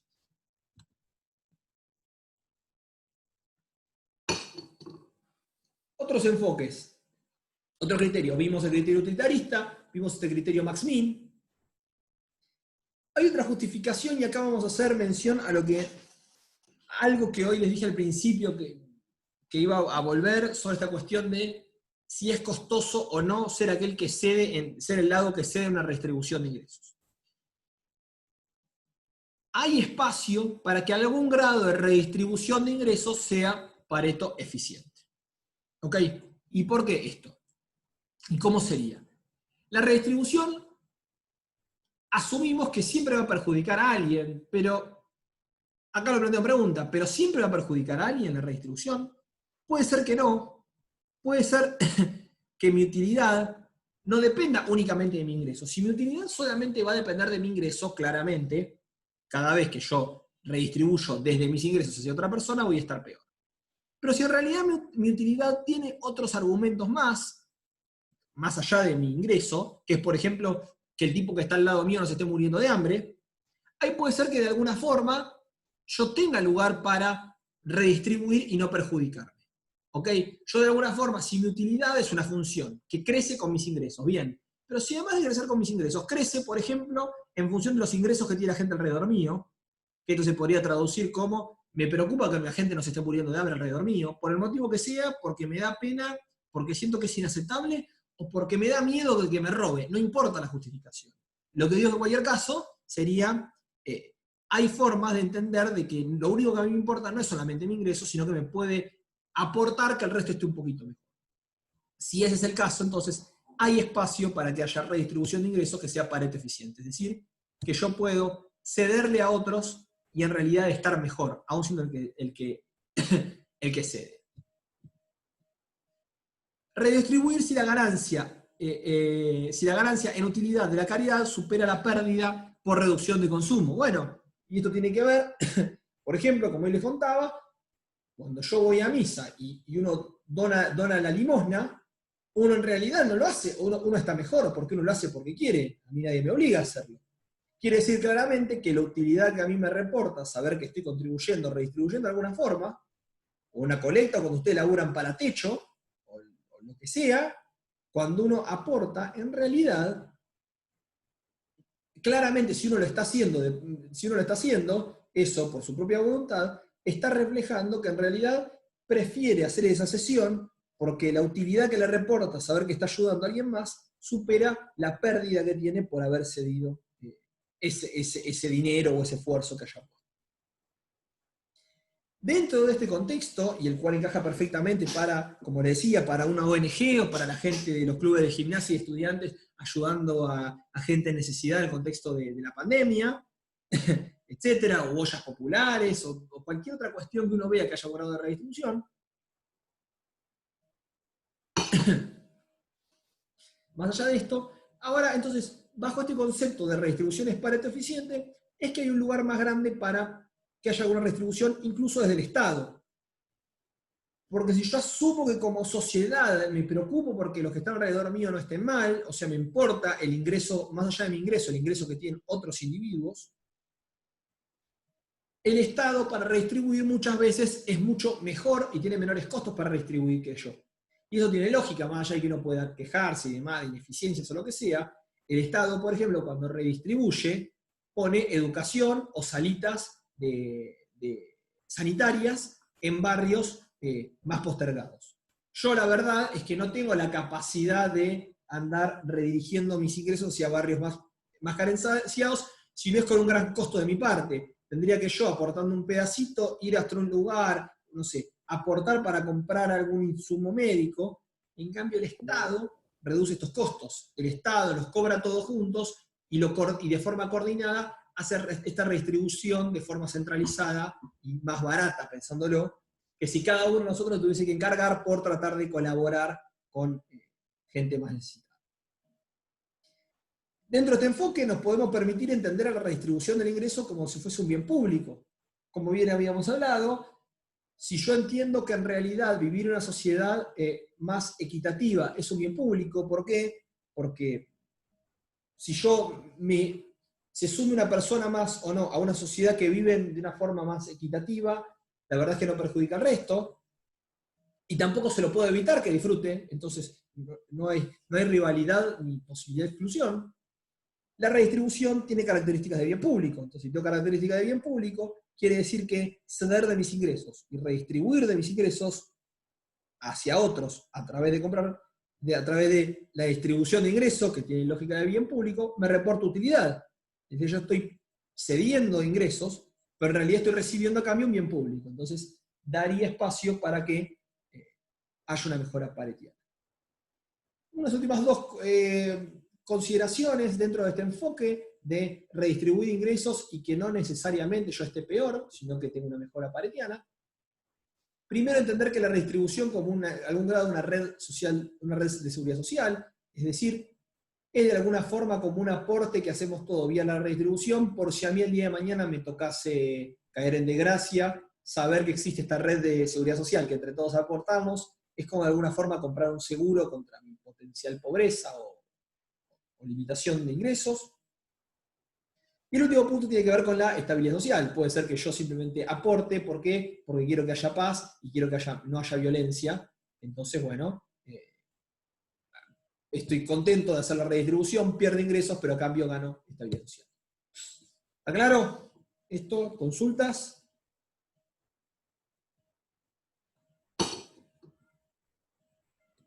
¿Se me durmieron ya hasta ahora?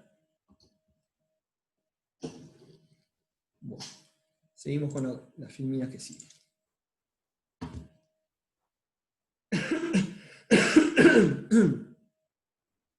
Visiones no individualistas.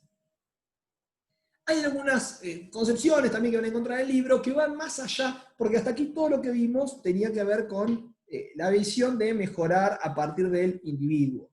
Hay algún tipo de visiones que la van a ver en el libro que tienen que ver con entender a la sociedad como un grupo y en el cual no nos es de alguna forma admisible que haya algún segmento de la sociedad que esté más o menos postergado que otros. Esto se lo dejo de vuelta para que lo lean ustedes, pero no requiere mayor explicación que esto. Puede ser detrás de esta concepción de vuelta que por algún motivo moral, no importa, no queremos que una porción tenga mucho más ingreso que otro, que asumimos también que hay algunos bienes que es necesario que todos consuman. Así que bueno, en algún punto, acá da el ejemplo de, por ejemplo, la votación. La votación, de alguna forma, asumimos de que todos tenemos que tener igual derecho a poder votar. Entonces, de alguna forma, estamos repartiendo, si mal lo queremos decir, o distribuyendo la posibilidad de decidir. Es decir, hay algunas cuestiones que nos parecen que son impostergables y que todos tendríamos que tener la posibilidad de acceder. De vuelta, y van más allá de un análisis puramente individual. Estas consideraciones sí me parecen bien relevantes para entender esta lógica de la redistribución. El concepto de procesos versus resultados me parece sumamente interesante. ¿Por qué? Porque aquí estamos mirando lo que es la distribución y muchas veces nos focalizamos en lo que tiene que ver con el resultado final, es decir, con ver que Juan o Pedro tengan más o menos ingresos al final del día. Y en realidad, sería más deseable que yo me preocupe por los procesos. Es decir, el resultado final que yo observo, si los procesos son equitativos, si los procesos son justos, no tendría por qué preocuparme por el resultado. Si yo sé que todo el mundo tiene a su alcance educación, si todo el mundo tiene acceso a salud pública, y si todo el mundo que lo desee no está privado, no se les prohíbe que después acceda más allá de la educación básica a cierto nivel educativo, la verdad que después preocuparme porque alguien gane un poco más, un poco menos que otra persona, no tendría por qué redistribuir ahí. Esto va muy de la mano con la idea de igualdad de oportunidades. Si yo igualo oportunidades, no tendría por qué, estoy igualando el proceso. En definitiva, después ver resultados, que alguien gana más o gana menos, tendría que ser secundario, y yo focalizarme en la redistribución a partir de los procesos. ¿Qué quiere decir de nuevo? En la igualdad de oportunidades. Es decir, que todos los chicos puedan acceder al jardín y la escuela primaria y que puedan tener acceso sanitario básico. Una vez que yo doy eso, yo puedo garantizar de alguna forma que todos coman, es mucho más relevante que después preocuparme si un tipo a los 35 años gana más o menos que otro. ¿Okay? Eso ya será resultado de sus propias elecciones y de su propio esfuerzo. Pero dado que el proceso sí fue justo, el proceso fue equitativo, la forma en la cual se llega a ese resultado final es equitativo, la verdad que preocuparnos por resultados parece secundario. Otra idea que me gusta mucho, que enfatiza el libro, es la cuestión de la movilidad social. Muchas veces lo que nos tiene que preocupar no es observar gente pobre o gente rica o gente que tenga mucho más o gente que tenga mucho menos, sino que en realidad, si vos me decís que hay movilidad social, no me preocupa. Es decir, el problema es que si uno nace pobre está condenado a morir en la pobreza y sus hijos lo mismo. Ahora, si en realidad vos me garantizás que hay movilidad social, que la gente puede crecer o puede caer en la pobreza con la misma chance, o en la redistribución tener menos, pero que todos nos podemos mover hacia arriba y hacia abajo, de nuevo, porque si todos pueden subir, también tendrían que todos poder bajar, obvio, por construcción, no pueden ser todos la persona más rica del país, solamente uno, y si tiene que ser otro, alguien tiene que bajar. La idea es que la existencia de movilidad social per se ya me garantiza entonces toda la equidad deseable que yo necesito. Simplemente con que la gente tenga la posibilidad de subir y bajar, ya me tendría que eso conformar.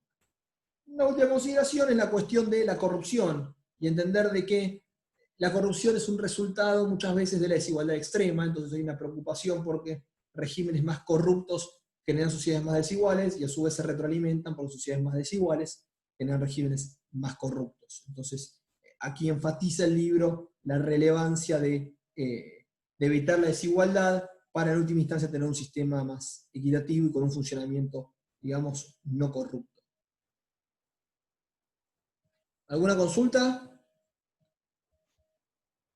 No, profe. Bien, gracias. Hay una respuesta tuya. Bien. Incidencia del gasto público, esto, como yo les contaba, el Estado determina a partir de impuestos y a partir de gasto público. Los impuestos van a ser la herramienta que todos vamos a pensar para distribuir, pero también a partir del gasto público. Porque el Estado, cuando te subsidia la construcción, está escrito mal eso, de un hogar, o cualquier determinación que tome el Estado, va a tener implicancias sobre la distribución del ingreso. Hay algunos efectos que se pormenorizan aquí, que también están en el libro, pero que prefiero que lo lean ustedes y profundicen sobre estas cuestiones que están aquí en las filminas. Lo dejo para leer en las casas, así avanzamos sobre lo central y si no la clase se me hace muy larga. En particular, vamos a enfatizar este tercer punto, que es la valoración de las transferencias en especie. Nosotros dijimos que el Estado, más allá de transferir, como decíamos, por el IFE o la UH, que te da 10.000 pesos, el Estado también hay veces que hace determinados gastos que a uno le pueden reportar de alguna forma, le redistribuyen bienestar. Les contaba que si el Estado me hacía la vereda de mi casa o me ponía iluminación, me está redistribuyendo, me está dando cosas que a mí me reportan utilidad. Digamos que una forma bastante común es la transferencia en especie. Es decir, cuando el Estado a vos te da algún tipo de mercancía, te puede dar, de comida o de vestimenta, etcétera, etcétera. El punto importante acá, me pareció interesante para destacar en clase, es cómo afecta la valoración que se le da a estas transferencias en especie a la utilidad de los individuos. No necesariamente la valoración del beneficiario va a coincidir con su costo. Y ahora a continuación le voy a contar algún ejemplo de esto que quiere decir esta idea. Supongamos por caso que tenemos una persona que tiene que elegir consumir quesos y otros bienes. Tiene una restricción presupuestaria, donde tiene 300 pesos por mes, y cada libra de queso vale 2 pesos. Entonces puede elegir en el extremo, se gasta los 300 pesos en otros bienes y 0 en quesos, o en otro extremo, se compra 150 libras de queso y nada de otros bienes. Su utilidad va a estar maximizada en un punto como E1, donde se compra 20 quesos y 260 pesos los utiliza en otros bienes. Supongamos que ahora el Estado decide hacer esta redistribución a partir de darle en especie, de darle 60 libras de queso, que valen 2 pesos para los individuos. La nueva restricción presupuestaria va a tener esta forma. ¿Por qué? Porque el Estado me va a obligar a que por lo menos consuma 60 libras de queso. Es decir, me van a regalar 60 libras de queso, yo no puedo utilizar estas 60 libras de queso que al Estado le cuestan 120 pesos, que valdría en el mercado 120 pesos, la gente no las puede disponer libremente. En efectivo tiene 300, y ahora va a tener por lo menos 120 pesos en libras de queso, es decir, 60 libras de queso. La utilidad que va a maximizar esta persona va a quedar en un punto como este. ¿Por qué? Esta persona, en este punto, va a tener que consumir por lo menos las 60 libras. No hay forma de que no consuma las 60 libras de queso. Si quisiera consumir menos que las 60 libras de queso, tendría que consumir, no sé, de vuelta acá, 40 acá arriba, en realidad tendría que poder revenderlas, pero esto no es posible. El Estado te da un bien en especie y vos no podés devolverlo y hacerlo plata en efectivo. Un poco la idea es si yo pudiese de alguna forma extrapolar la restricción presupuestaria que me da la relación de precios, yo podría ver que el punto al cual se sitúa no es un punto donde se haga tangente la curva de indiferencia a la restricción presupuestaria. Yo lo que estoy viendo aquí es que esta persona en realidad, si pudiese vender los quesos, su situación óptima sería consumiendo menos que 60. Pero como menos que 60 no es posible porque te los da el Estado, entonces tiene que consumirlos sí o sí, termina yendo al máximo que puede tener en efectivo, que gastar los 300 pesos en efectivo y consumir los 60 pesos. Si pudiese revenderlos, si en realidad le diésemos 120 pesos en efectivo en vez de 120 pesos en quesos, la restricción presupuestaria sí me permitiría llegar hasta el límite donde utiliza todo en efectivo. Y ahí sí que el óptimo sería un punto como E3, donde esta persona en realidad lo que hace es comprar, acá me falta el numerito, es comprar 40 quesos. La idea que hay detrás de esto es cuando el Estado me da, cuando el Estado me da una transferencia en especie, yo estoy obligado a consumir esa transferencia en especie. Eso naturalmente no es lo mismo que si me da en efectivo. ¿Por qué? Porque si yo de antemano si yo quisiera consumir menos que lo que el Estado me regala, me limita las opciones, no valen lo mismo. Para mí las 60 libras de queso valen menos que 120 pesos, porque no las quiero. Distinto sería un caso como este, donde aquí se plantea, lo van a ver en el libro, donde en realidad la persona, su opción inicial, que en el otro caso acá eran 20 libras de queso, aquí la opción inicial son 82 libras de queso. En cualquier caso, ahora esta persona, una vez que le dan, se le desplaza la restricción presupuestaria, de vuelta con esta forma AFD, en la restricción presupuestaria, y esta persona ahora el óptimo va a consumir en un nivel como 126 unidades de queso y 168. ¿Cuál es un poco la idea entonces? Bueno, para pasar en limpio. En el caso anterior, esta persona inicialmente consumía 60 libras de queso.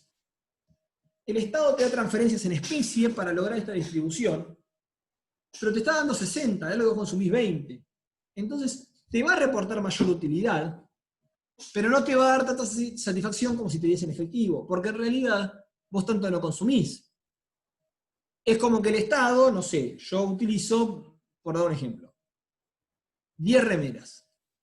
Si el Estado me da 30 remeras, está muy bien, voy a estar mejor, pero en definitiva yo pudiese elegir, yo no me compraría nunca 30 remeras. Preferiría que me des la plata en efectivo, y quizás en vez de las 10 iniciales me compraría 15, pero nunca me compraría 30 remeras. Esta es la misma lógica. Yo inicialmente me compraba, en el gráfico anterior, 20 libras de queso. Si me regalás 60, la verdad es que hubiese preferido tener la plata en efectivo. En el segundo caso, en este que estamos viendo acá, en realidad yo consumí 82 inicialmente. Si me das 60, es lo mismo que darme la plata en efectivo, porque básicamente de estos 82 va a haber por lo menos 60 que ya no voy a comprar más, que me los va a regalar el Estado y en realidad me ahorro toda esa plata en efectivo. Entonces, en este caso, que ya consumía mucho del bien en especie que el Estado me da, la verdad es que darme la plata en efectivo o en especie me representa prácticamente lo mismo. ¿Se entiende esta idea? ¿Consultas?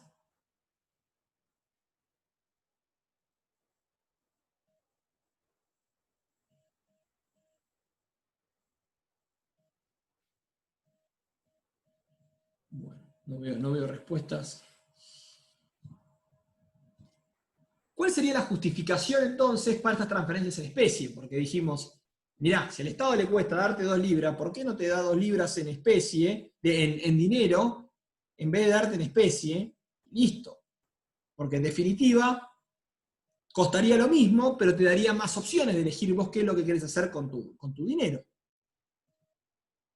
Bueno, un primer motivo sería la equidad categórica. ¿Y esto qué quiere decir? El Estado tiene un fuerte interés porque la gente consuma queso. La gente no es consciente de que lo tiene que hacer, pero sin embargo el Estado quiere que lo hagas.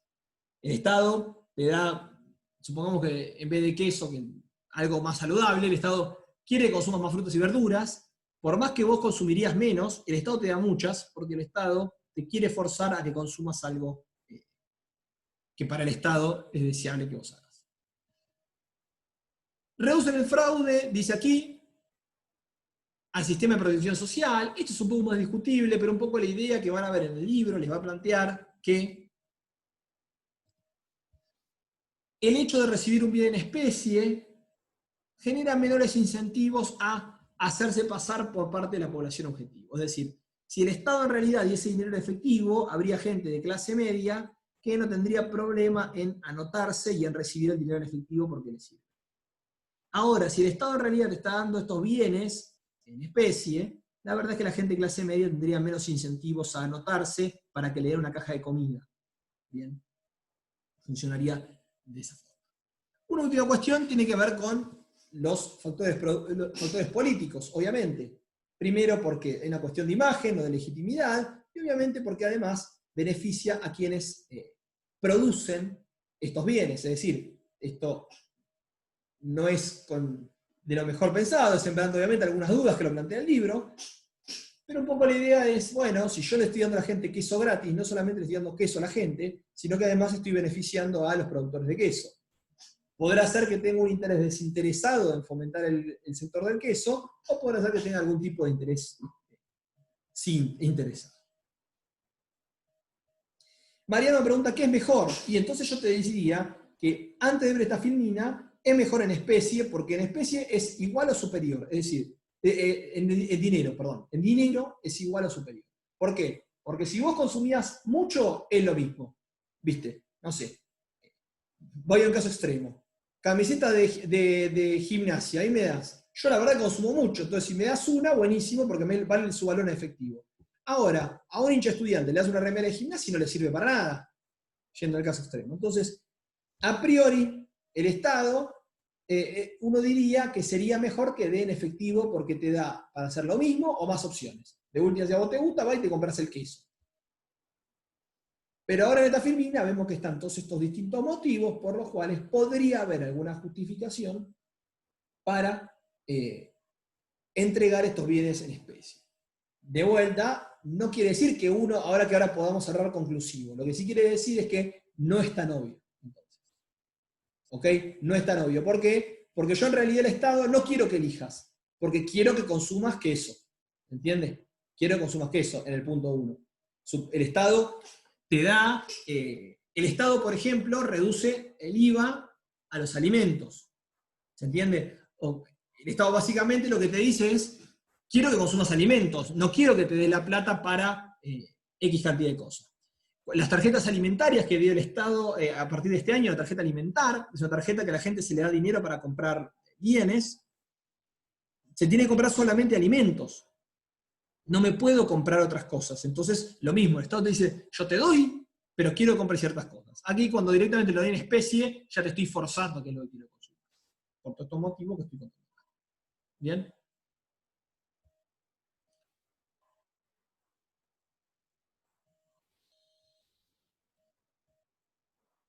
Déjenme mirar para ver dónde me queda, si me conviene tratar de cerrar o seguir.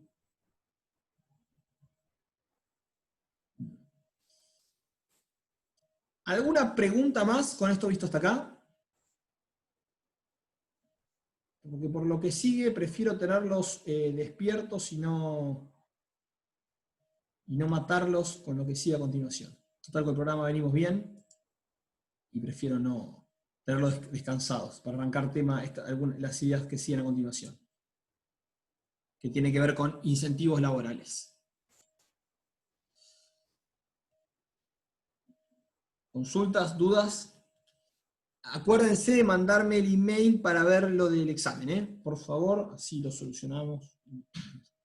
Profe, respecto al examen, le quería decir que en el grupo de WhatsApp que tenemos en la comisión se habló el tema y parece haber llegado a un consenso de que el 14 ninguno tiene inconvenientes. Okay. Al menos todos manifestaron que el 14 podrían sin ningún problema. Bien, hagamos lo siguiente. Igualmente cualquiera que no quiera hacerlo en el grupo, y obviamente con total confidencialidad, me pueden mandar un email. Chicos, si alguno no se siente cómodo en lo que sea, con el 14. Yo igualmente voy a hacer una encuesta en la página, y además voy a consultar con el departamento, ¿ok? Para quedar todos ok y que no haya ningún tipo de problema, ¿ok? ¿Estamos para hacer los pasos?